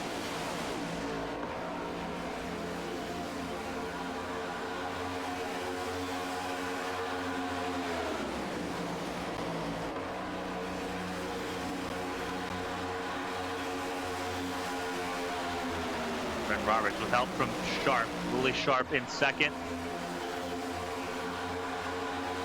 Hunter Whitlock in third. Again, Brent Roberts is the ultimate spoiler in this conversation. One that Pelletier Sharp is not against helping win here. Brent Roberts cannot make the playoffs no matter what, which would help secure Sharp's playoff run. Lily Sharp entered this race 16th in points on the ragged edge of being in or out. A Brent Roberts win doesn't change that. A Hunter Whitlock win in the 47 car would change that, as would the 4 of Apperson. Look who's also made his way back forward, Blake Henderson. Number 25, with help from Caitlin Height. Whoa, bad bump from Hyde as Sharp went to the bottom of the racetrack, and now Henderson's in the sucker hole. As quickly as he got forward in the field, he just dropped backwards in a hurry. And he's going to have no assistance in moving. A bad bump from Caitlin Height put Blake in the middle 3 wide. He saved it. but will end up down in 17 as Sharp leads, and Caitlin Height now leads the outside lane a distant fourth. And Caitlin Height's one more bad incident away from having to retire from this race. Ross Baxter goes a lap down. Remember, he got spun on the restart. We've been green ever since.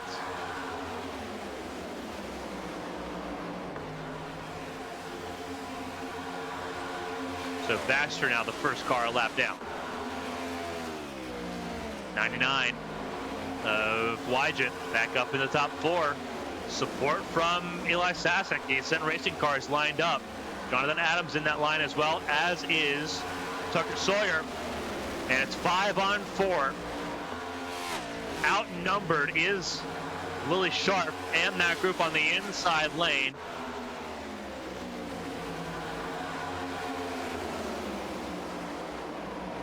And everyone abandons Lily Sharp now. The Ascent Racing team cars have turned on the jets.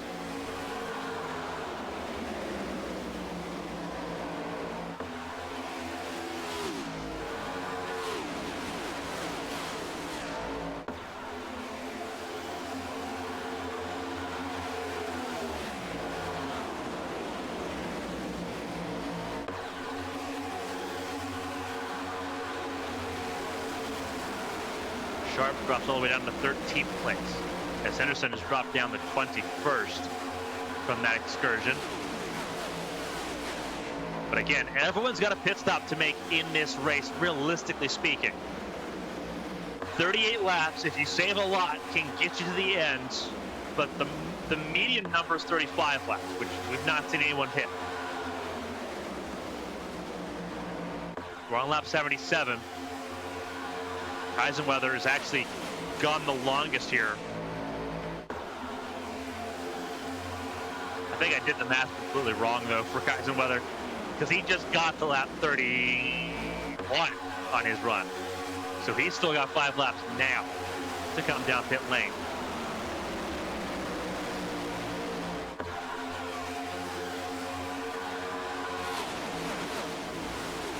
So he's got to pit by about lap 82. The other 5 cars at penalty lap 51, Davis Mills Jr., Dean Clavin, Zach Meredith, KJ Gibney, they've got to come in by about lap 86, 87. And realistically speaking, the rest of the field has to come in within the last 10 laps of this race, unless they save. Hunter Beach is going to ruin that one, though. Netcode for the 20 is going to turn him around the right. Huge hit by John Hagan and by John Smeal.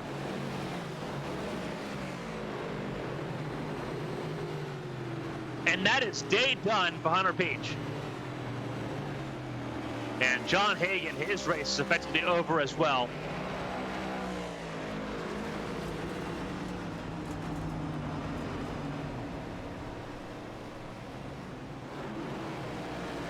And everyone will come down pit lane this time, and we'll be good to go to the finish.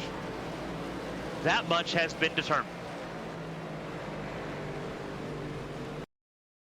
What happened to Hunter Beach other than netcode and the nastiest kind?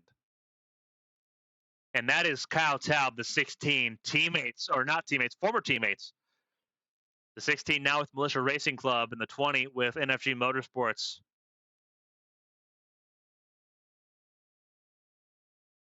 A lot of latency for both the 24 of Meredith and the 16 of Taub. Taub, latency there. He's going to clip the 20 right there. And right into the outside wall.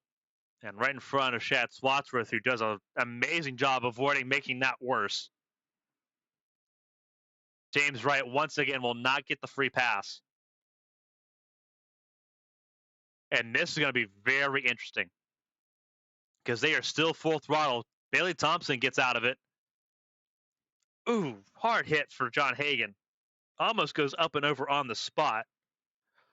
Already picked the right lane. He picked the outside lane.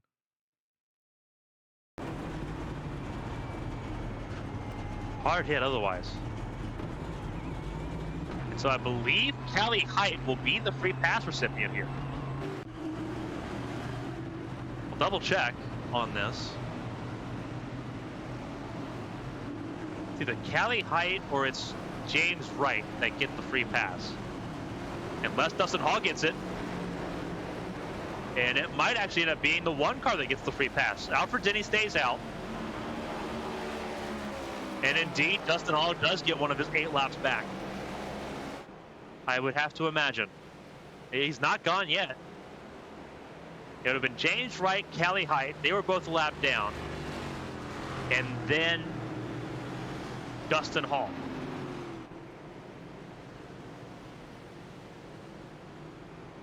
One of the 3 would have had a lap back here. And I don't know who it would have been, because Dustin Hall's not yet gone.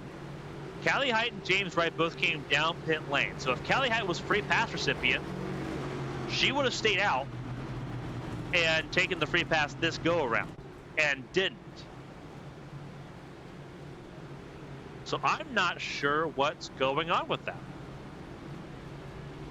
Because now that Callie Height's back out on the racetrack, Callie Height can't take that free pass.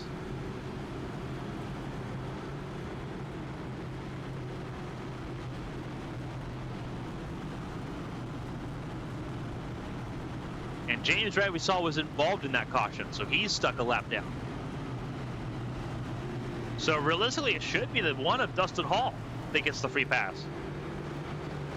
You have to imagine.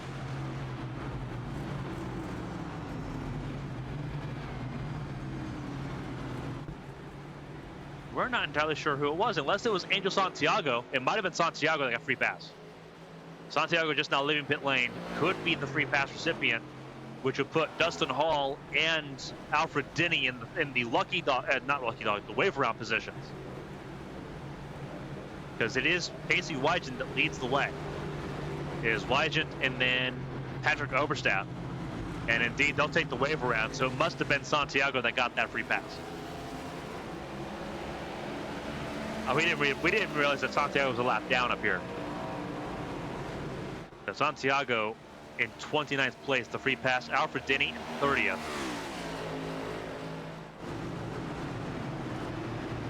Hidalgo a lap down still. But he's one of those that also came down pit lane as some lead lap cars make their way in front of the lap down machines.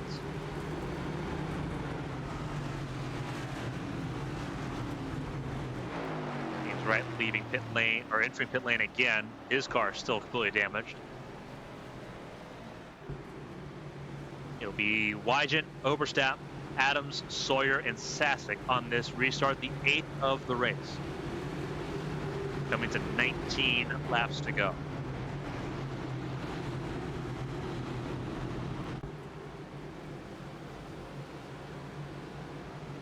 Everyone now good on fuel to the end of the race. So strategy's gone out the window. This is going to be chaotic.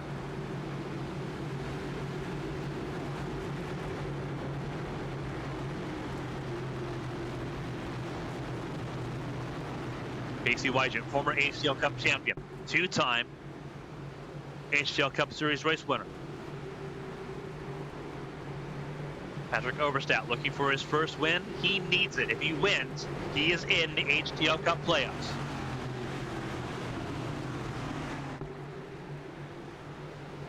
He'd be the second rookie in the playoffs following Mark Kaisenweather. Jonathan Adams, running part-time in a driver-shared car in the 91. 95, Tucker Sawyer, also looking for a playoff berth. Pace car is in, the green flag flies, and away we go. Green flag in the air for the 8th restart. Wygant gets clear. Oberstadt doesn't fight it too awful much, but separates and keeps separate the Ascent Racing cars. 4 of them in the top 10. Bren Roberts, the 97. Eli Sasek, the 9. Also in that team.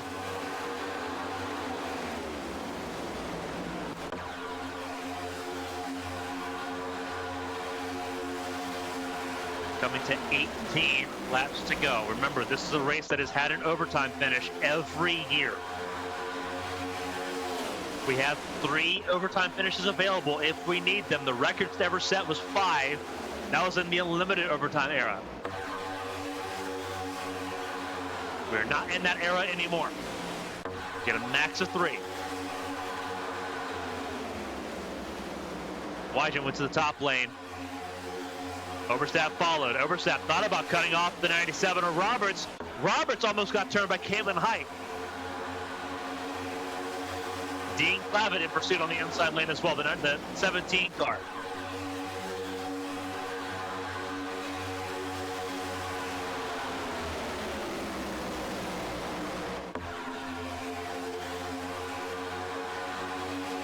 And now Overstap goes to the bottom in front of Roberts.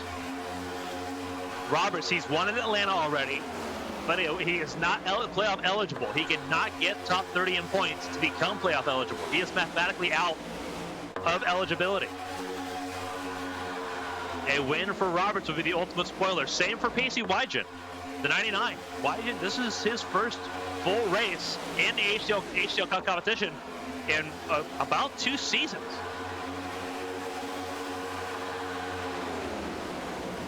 So a couple of spoilers up in the top 3 right now that could really help the top 16 in points avoid that sudden wildcard shift.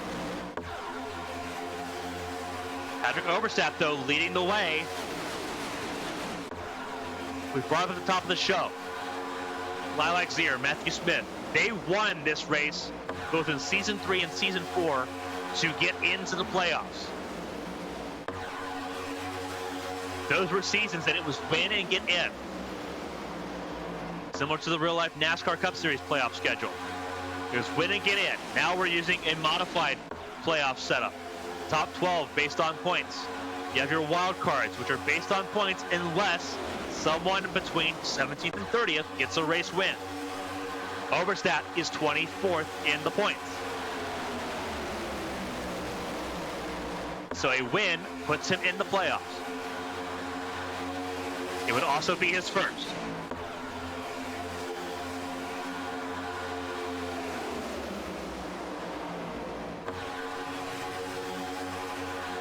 He leads the way over Wygen and Bryn Roberts.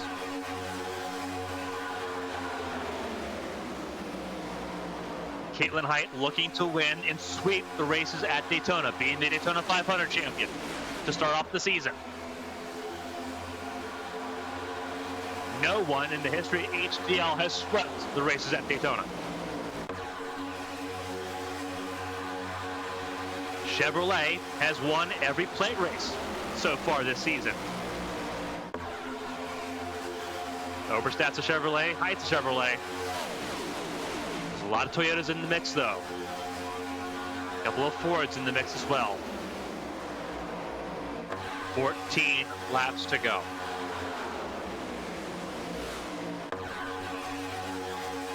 This is edge of your seat action here in the HTL Cup Series. Playoff hopes and ambitions are on the line.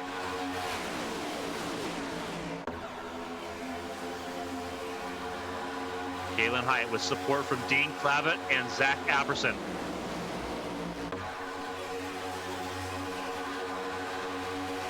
Trying to get to the front. Ascent Racing doing their best to support the 60. Not a team car, Patrick Overstap. But I think they know a little bit of what's at stake for the 60. At least Bryn Roberts might. Both Roberts and Overstap, race winners in ARCs.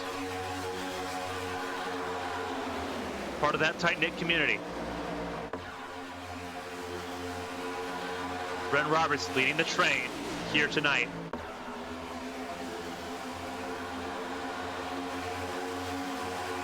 And Caitlin Height gets left by Clavitt. Clavitt goes middle lane with Jeremy Braille. Keep an eye on that 74. A little bit of bobbling back and forth. That is Henderson and I believe Callie Height further back in the running order.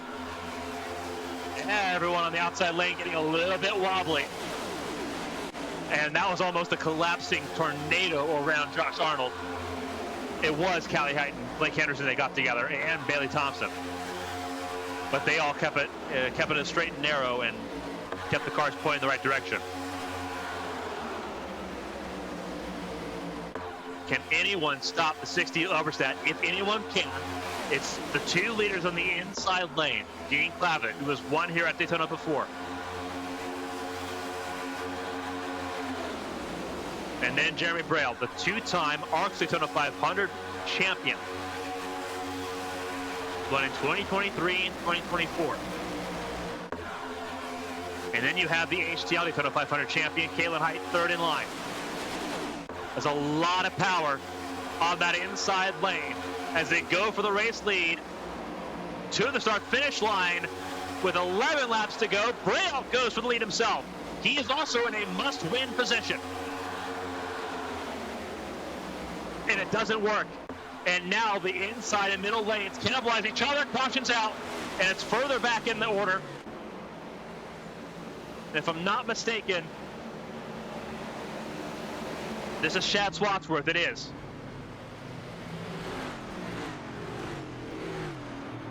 Swatsworth, wrong way around, resets the grid. What happens to Shad Swatsworth here, down in 30th?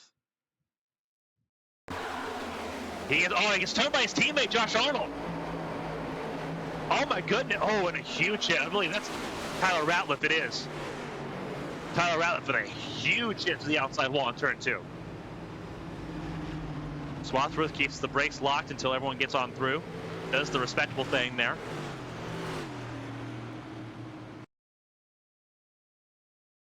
But a huge hit for the 18. And this is inverse of what happened with James Wright and Callie Height earlier in the race. That's Arnold trying to come down to help out his teammate, trying to bump draft him, but he wasn't clear of him.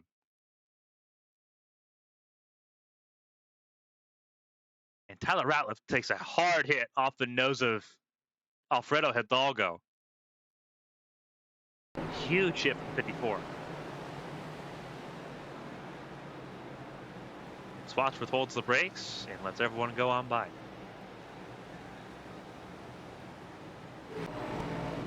Now, I do believe that this should give the free pass, if I'm not mistaken, it should give it to Callie Height. Because I think Hidalgo got into Ratliff here to get Ratliff into the wall. So a lot of teammate-on-teammate violence, both for Militia Racing Club and for NFG Motorsports. The 5 part of the NFG squad. Same with Lily Sharp, Tyler Ratliff, and Hunter Peach, if I'm not mistaken. So the 88 should be the free pass recipient, being the first car a lap down that was not involved in the accident. We'll see if that is the case. Because the 88 would move up top and begin passing cars. And instead, I believe the 88 is letting cars go by. See John Hagan further back.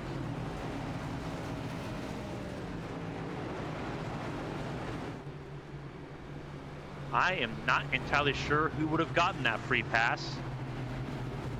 Oh, James Wright did. James Wright got the free pass. And this will put him, if I'm not mistaken, he is going to be 1 lap down now. Yeah, he's going to be 1 lap down now. Same with KJ Gibney, Tyler Ratliff, and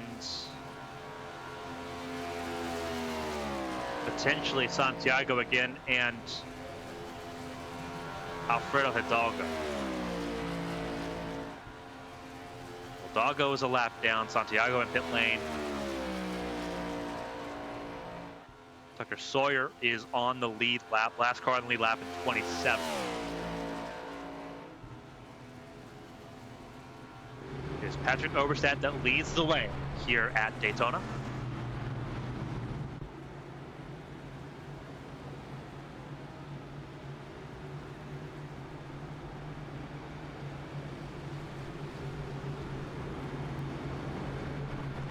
All right, everyone. So we're going to do something pretty cool here. We're going to make sure For everyone watching, whether you're subscribed to ABN on Twitch or not, commercial free for the rest of the race, however long this takes, whether we need their overtime restarts or not, commercial free to the end.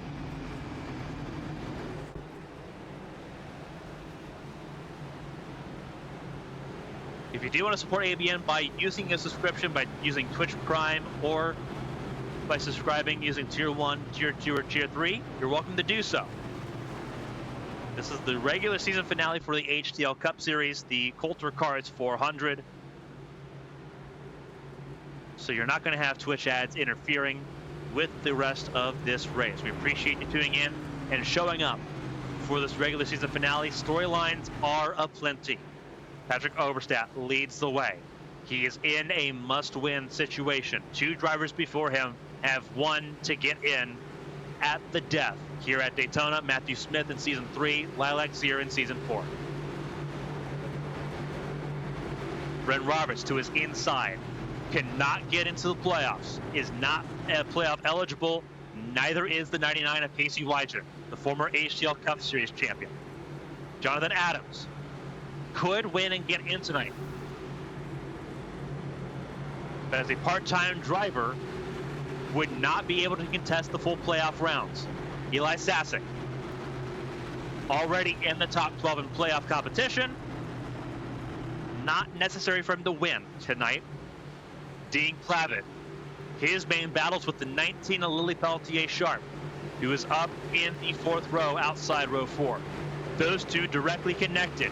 They are going to be trying to win this race to secure their spot in the playoffs. David Smith Jr. locked in. Caitlin Height locked in. Jeremy Braille needs a win to get in. Zach Apperson needs a win to get in.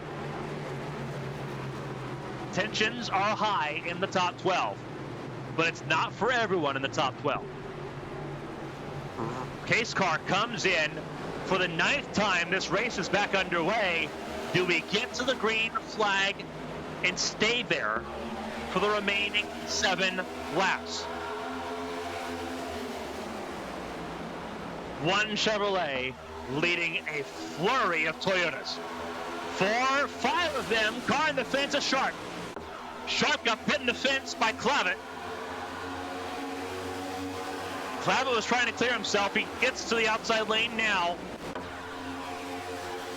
And here we go.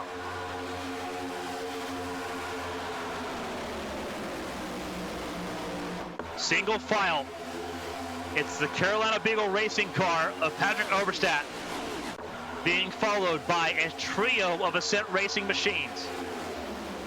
Dean Clavitt, who has run at Daytona before, has been years since he has won an HTL. Caitlin Height trying to be the first driver to ever sweep the HTL races at Daytona. Your reigning Daytona 500 champion. Trying to do it again. Sits 6th. Lily Sharp, playoff chances in jeopardy tonight. Sits 7th right now. That is not good enough.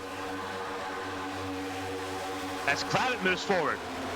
Clavitt's earned enough stage points right now to leapfrog the 19 in the playoffs. An Overstat win puts them both out. Here we go. If you're not on your feet or on the edge of your seat, you should be. 5 laps to go. In the Coulter Cards, 400. Car in the fence, Apperson. And there they go. They wreck big time. Caution's out. We've got overtime. And that is a huge crash further on down the order. Cars all over the place. Apperson was put in the wall in a 3-wide situation. And you've got to go for broken. Clavitt's car's all torn up. That 17 car is destroyed.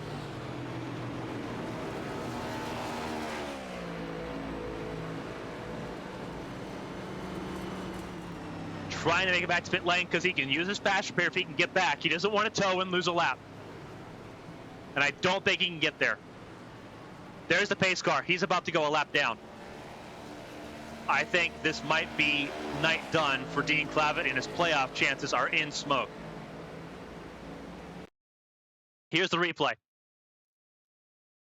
And we'll do it from our spotter camera here. This is going to be rough. So look, there's a 3 of Caitlin Height behind Dean Clavitt, and there's a 31 of David Smeal Jr.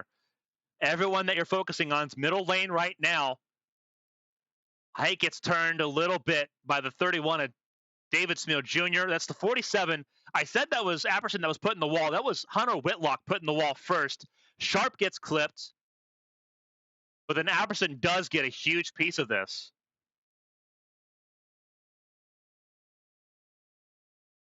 Because he's behind behind Lily Sharp. And Sharp bounces off the 97 of Bren Roberts and just T-bones the 4. And damage right to the rear axle. You see the wobbliness as it breaks completely. Hits the racetrack and just flops. And he has no drive from that point on. You're just holding on, trying to get it to come to a complete stop. He does. And that is completely it for him. And Dean Clavitt, his car, completely destroyed as well. This is in full time from one of our cameras. He gets hit so many times. Whitlock, Baxter, Smeal, Denny, Thompson, and his car completely broken.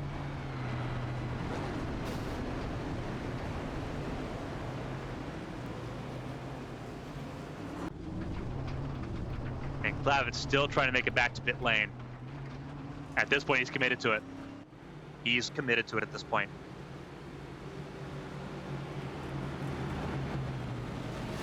So overtime for the first time. Hidalgo gets the free pass. We welcome everyone to the Coulters Cards 400. The final stage of this race has been a chaotic one. But we're glad you're with us here for the regular season finale. Your top 5. Patrick Oberstadt, the series rookie, veteran on the plate tracks in the ARCS competitions, multiple-time race winner here at Daytona in ARCS, and has yet to win an HTL. Jonathan Adams in second, Pacey Weisern in third, Eli Sasek in fourth, Lily Sharp still in top 5, despite being involved in that caution, staying top 5, taking her chances because she needs to try to hold on to this playoff spot.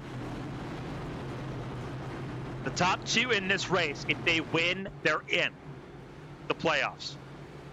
And they bump Pelletier Sharp out.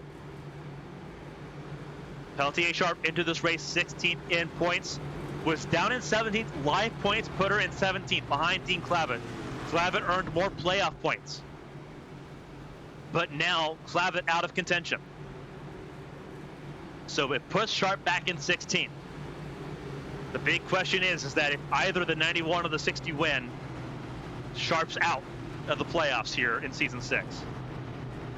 So a lot to play for here in Daytona to end off the regular season.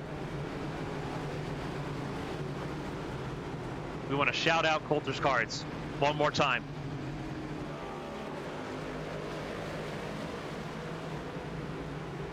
They've been a phenomenal partner for this race. We're glad they were on board with us here. As we mentioned before, commercial-free coverage through the remainder of this race, however long it takes. Overtime underway. But for Coulters Cards, use the QR code. If you're a trading card collector, whether you're looking for NFL cards, baseball cards, NBA, NASCAR, pro wrestling like AEW or WWE and more, Coulters Cards can get you set up here. Again, we appreciate them supporting HTL in a big way here tonight. This is your first chance at an overtime restart here in Daytona. We've got 3 if we need them. There are no fuel concerns. There are no fuel worries at this point. So the big question is going to be if we can get back to the white flag on this first restart attempt. Our 10th caution of the night overall. or if we will need another overtime attempt.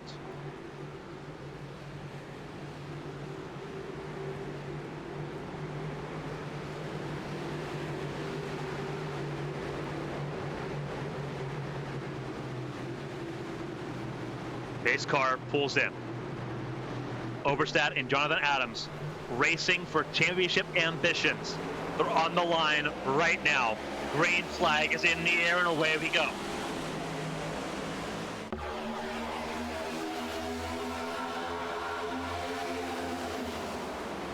Oberstadt blocks off Sasek. Big power move there, but it leaves Caitlin Height unprotected. On the outside lane, teammate help with David Smith Jr.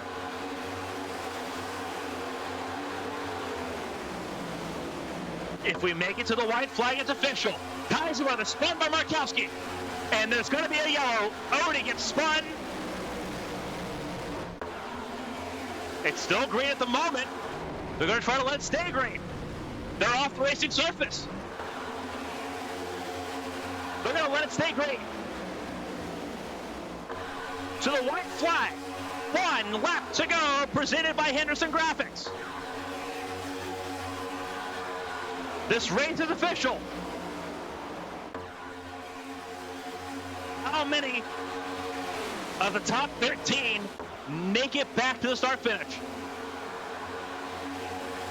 Oberstadt leads Sasek. They've got a breakaway. Sasek is still winless in HTL competition as well. Oberstadt blocks. Sasek goes to the bottom. They're going to be 3 wide. Here comes Caitlin Height. And the gets fun. It's a huge race to the start finish line. And for the first time in his career, Sasek is a winner in HTL. Sasek wins at Daytona. And it's an ascent 1-2. Jonathan Adams in second. And Lily Sharp in third.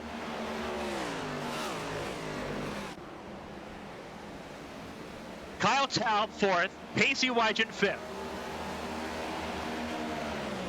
But for Eli Sasek, there's your race winner. Eli Sasek wins at Daytona. His first career win in HTL Cup Series competition.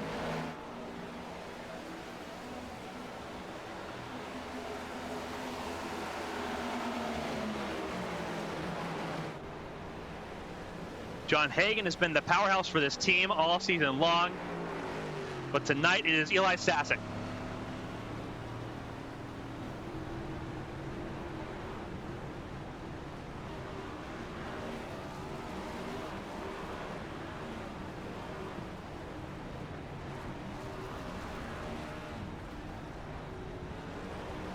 Sasek did an outstanding job to beat Patrick Oberstadt to the punch.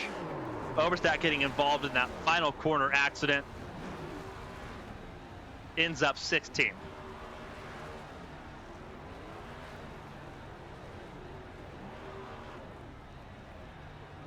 Eli Sasek was already safe. He was already in the playoffs. But he was winless. Has been winless for 3 seasons. And that changes tonight.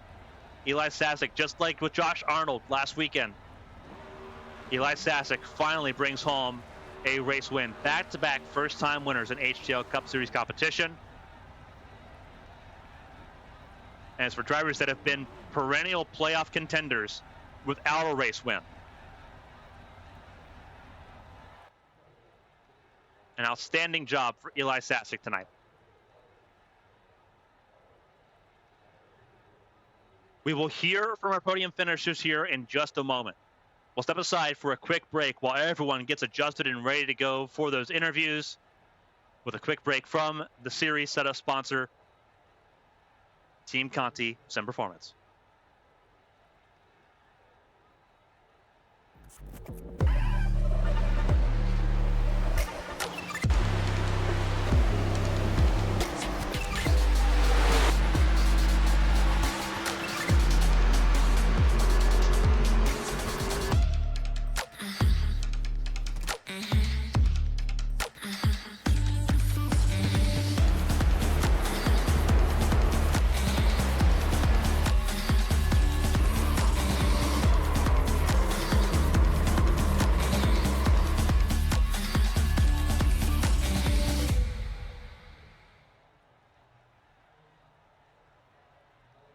Welcome, everyone, to the Coulters Cars 400 post-race coverage here on ABN following a wild race here at Daytona. Eli Sasek, a race winner for the very first time, and is a 1-2 for Ascent Racing here in Daytona.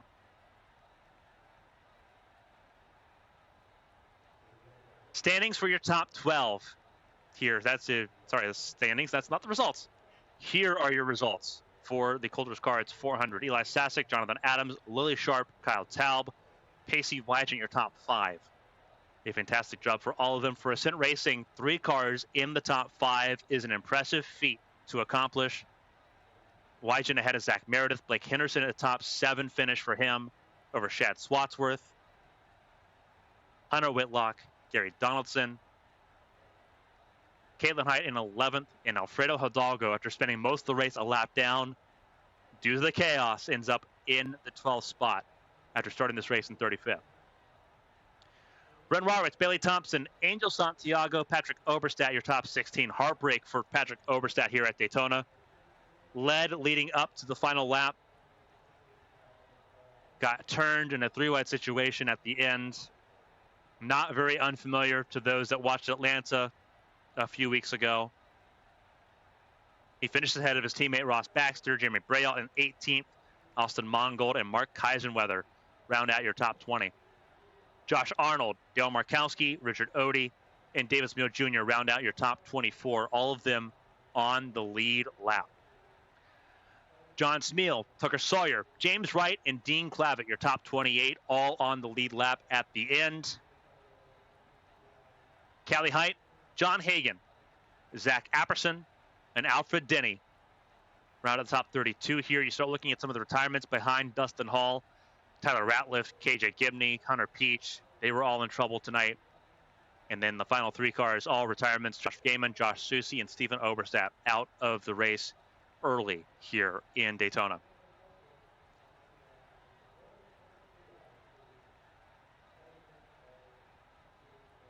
So with that said, we're going to talk to our podium finishers here from Daytona. We're going to start with the man of the hour for the first time, a race winner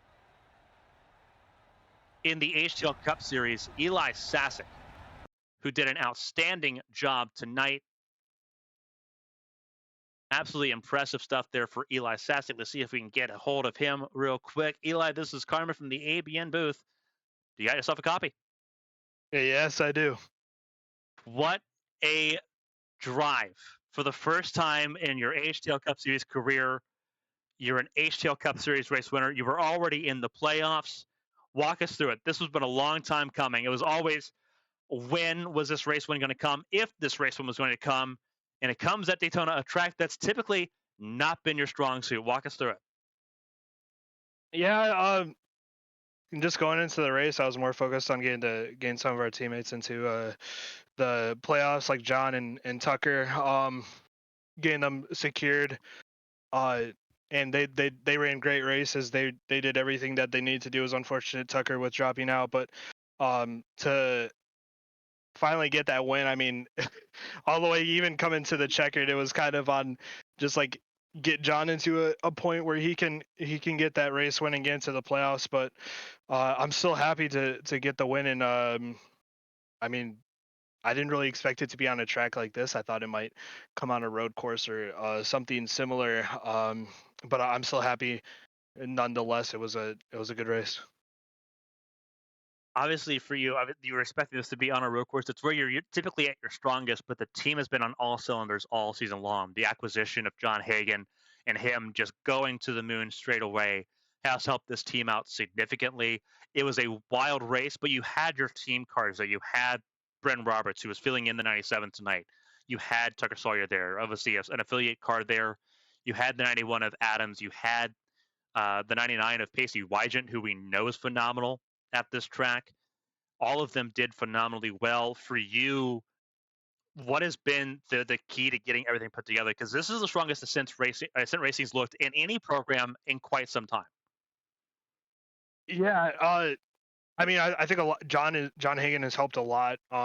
He brings a lot of knowledge and expertise to the program, but I think a lot of us have made strides forward. I think in our racing, I think John, Adams, Elias, they all had uh, they all had the speed to be into the playoffs. I think a lot of bad luck has just struck them at points this year, and you know Tucker has been really good in his first season here, even not being comfortable with the stock car. I think it's all we all kind of we all kind of gel together well and mesh, and we really learn off of each other and communicate well. And I think that's a really big step into how we do things, and especially on the plate tracks where I think our communication can really come out, or the road courses where we really are able to help each other out. I think that has been a really big strong suit of ours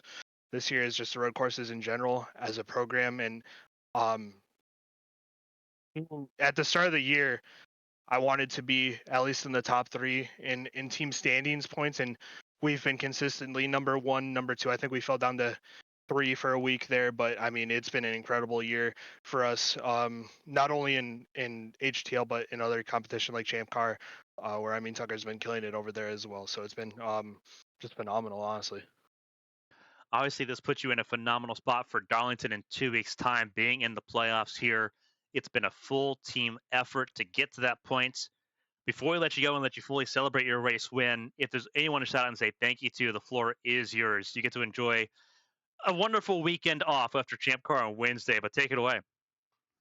I want to give a shout out to everybody I sent, Tucker, John Adams, John Hagan, Elias Flores, even though he couldn't make it this weekend. Want to thank Brendan Pacey for filling into those cars this weekend. John wasn't a surefire to make it, but he ended up coming in his own buy-in. Everybody at HTL, I mean, it's phenomenal racing week in, week out. Everybody who just helps out.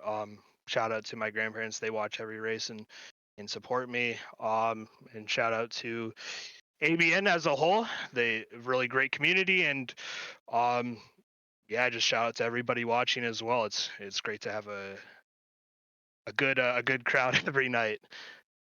Absolutely a fantastic job for you, Eli. Race winner here at Daytona for the first time in his HTL Cup career. We're pulling up the stats here for you. Just kind of remind you, 74 career starts, no poles, your first career win, and now a strong contender in the opening round of the playoffs when it begins in 2 weeks in Darlington. Eli, enjoy it. Thank you. That was Eli Sasek, your race winner here tonight. You talk about the points here, 74th start up until this point, winless in HTL competition. He now gets to join several names as a race winner here in Daytona. A fantastic job for him here. We'll move on to second place. His teammate, Jonathan Adams, who had a fantastic run of form tonight as well, was in a must-win position to try to get into the playoffs here and fell just a little bit short. But Jonathan, not a bad run, all things considered. Walk us through it.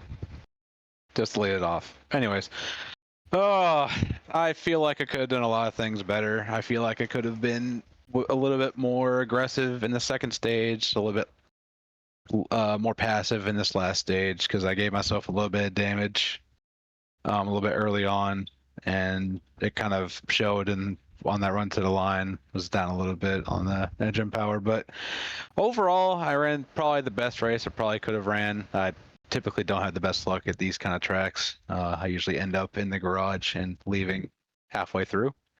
But overall, good race for me, good race for Ascent overall. But yeah. Obviously, the team worked phenomenally well. A lot of moving parts this week as well. Yeah, obviously, you got Pacey White in the 99 for Elias Flores, Bryn Robertson in the 97 filling in for John Hagan, who wasn't expected to be here tonight. John Hagan shows up as a last-second entry, but a lot of huge plate racing drivers here, and the chemistry showed to be immediate. Was the chemistry just that quickly apparent for everyone involved as far as getting everyone working together and keeping everyone put together? Oh yeah. It's just our group really meshes well together, and just knowing how Pacey and Bren both drive really clean. It's really easy to get that chemistry going with them.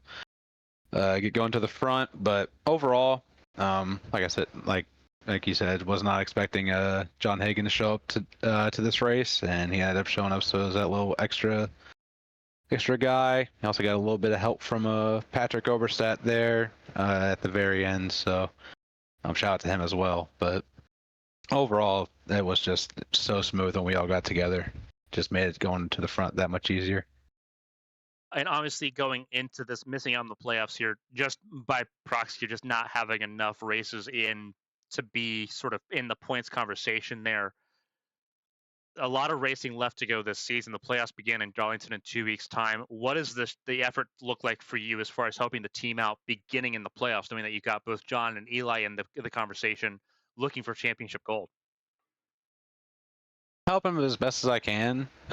Given John Hagan's on a whole different level, so he's probably gonna do his own thing. But I will definitely help out my whole team as much as I can. Obviously, won't give up on trying to go for wins myself at tracks I feel more comfortable at. So, again, congratulations to Eli and John for both making it in to the playoffs. And yeah, the mentality doesn't change. We just go for wins whenever possible. Help out the team as much as I can. It was a phenomenal effort for the team tonight. A 1-2 here at Daytona. It's very hard to accomplish, and Ascent did just that here tonight. Before we let you go and celebrate with the team, if there's anyone to shout and say thank you to, the floor is yours. Take it away. I'm just gonna shout out Eli first off. Giving me this opportunity back in HTL. Had a lot of fun, even though there's been a lot of highs, had a lot of lows. Just like to thank him for the opportunity to be in this 91 car. Thank everyone at Ascent as well. John Hagan, Eli Flores, Tucker, and then Pacey and Bren also tonight. Want to shout out Austin Mongold. He's a dog for real. And yeah, that's about it. Phenomenal run for Jonathan Adams, second place tonight, helping Ascent to a 1-2 finish here in Daytona. I believe the first HTL 1-2 for Ascent ever. So a huge part of history there for Jonathan Adams. Again, I appreciate you taking the time to speak with us here tonight. Enjoy the podium, and we'll hopefully see you again in Darlington in 2 weeks. Great, thank you. That was Jonathan Adams, our second place finisher here tonight. And we'll move along to Lily Sharp in P3. An outstanding run for Sharp that does enough to secure a playoff position for Darlington next week. Lily, a hectic race. It took a lot of chaos at the end to put you back in that playoff conversation. Walk us through it, because you spent most of the race on the outside looking in. The mic's gonna start for a little bit, so firstly, apologies, but that was one of the most stressful races that I've ever done. I was at the front a little bit, could have got stage points stage 1, got stage points stage 2, involved in some of the chaos with bad bumps and people not checking up for checkups. Stayed off the season out in front of the field at some point. And even then, one of the last cautions, I get wrecked, and just somehow the car was okay enough to be in the pack and somehow get me third. Obviously, a chaotic race here. We've seen how much things can flip around here at Daytona, and the chaos, at least for now, goes away. Your playoff position secure tonight. It helps you out a ton. Looking at Darlington, everything sort of shifts again. Darlington and Watkins Glen, the next 2 races. There's a week off to get ready for the playoffs here. What does that preparation look like for you here, knowing now that you're the last one in and a heavy underdog going into the playoffs when they begin in 2 weeks? Darlington, I finished well there last season. Watkins Glen, I can be okay. I know I've been in the playoffs the last 2 seasons and it's not gone well. season because of really being ill and just not being able to race the last race to try and even get in. So I want to push that bad luck behind me. Hopefully, I've used up all of my bad luck this season, like to have like a run of 6 races where I didn't finish, being caught out in other incidents. I think at one point I even flipped at Texas. So I just hope I use all of my season's bad luck there and I can go into the playoffs. So I can barely breathe. It's been so stressful. I just, hope I can go into the playoffs and give and achieve a run that really the team deserves because they're facing me. Well, the stressful part for the time being is over. You get a chance to reset over this off week coming up and get ready for Darlington coming up. Before we let you go and let you get ready for the playoffs coming up here, if there's anyone a shot and say thank you to, the floor is yours. Again, congratulations on the podium and a phenomenal, strong finish to secure that playoff spot. Firstly, just a shout out to NFG for putting me in the 19 car. I made my debut with them in HTL, a few years ago now, and back in the exact same car pretty much. Glad we could get to the playoffs.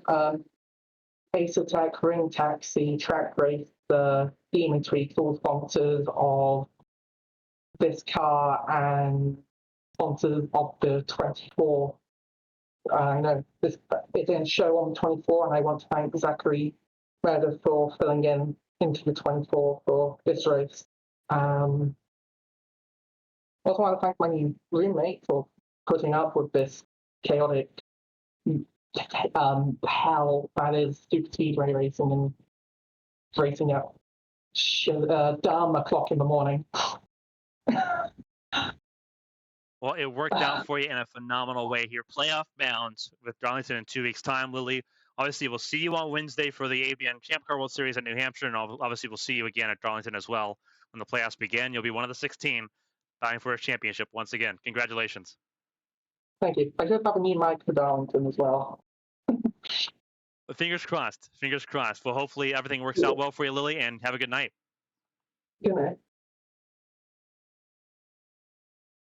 That was our top 3 finishers here from Daytona.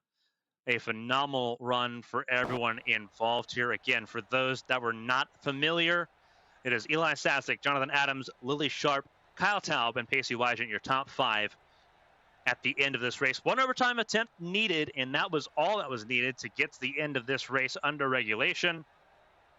And it's Sasek, his first career win and his 74th career start here in Daytona. We appreciate everyone tuning in and showing up for the Coulters Cards 400 here at Daytona. The regular season is over. We have one more broadcast this week before Memorial Day. And we hope everyone enjoys the Memorial Day season on Wednesday right here on Twitch at 8 p.m. ABN Champ Car action from the Magic Mile, New Hampshire Motor Speedway. That's Wednesday, 8 p.m. Rick James and Olivia Hayward will be in the booth for that event. And then a weekend of real-life racing, the Indianapolis 500, the Coca-Cola 600, the 24 Hours of the Nürburgring, the Monaco Grand Prix, and more. We hope you enjoy as much of it as possible. And we'll see you again next week with the ABN Champ Car World Series on Wednesday, May 28th in Detroit. On behalf of everyone here for HTL Competition, for HTL Cup Series, Team Conti, Coulters Cards, and all of its partners, and everyone here at ABN Studios, I'm Carmen Sienna. Thank you all so much for joining us here tonight. Stay safe, stay healthy. We'll see you in New Hampshire on Wednesday. So long, everybody.